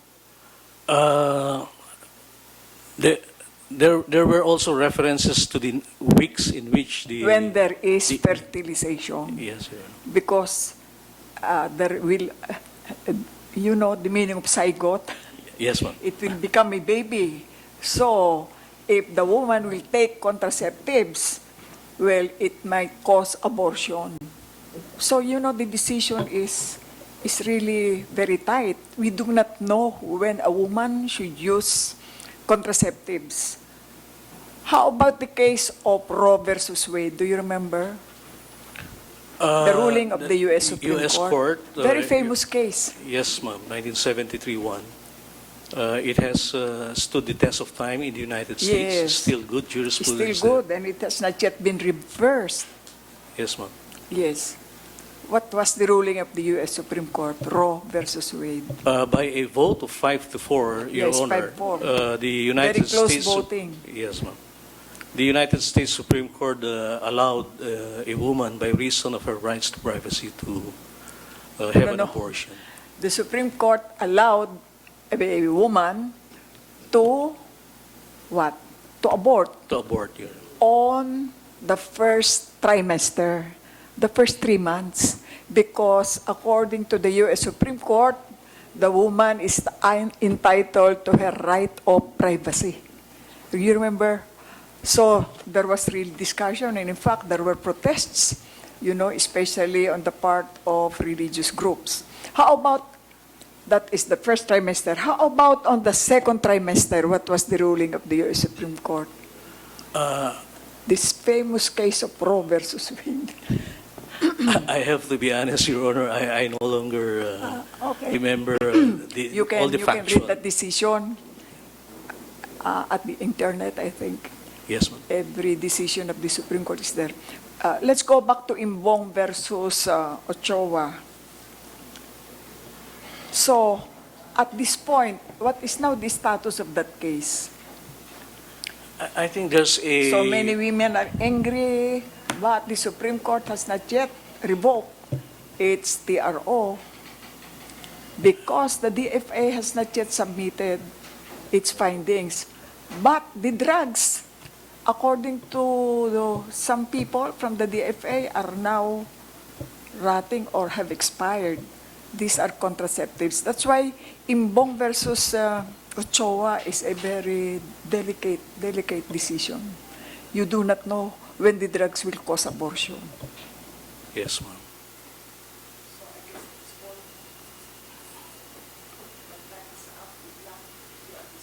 Thank you, Justice. Thank you, Your Honors.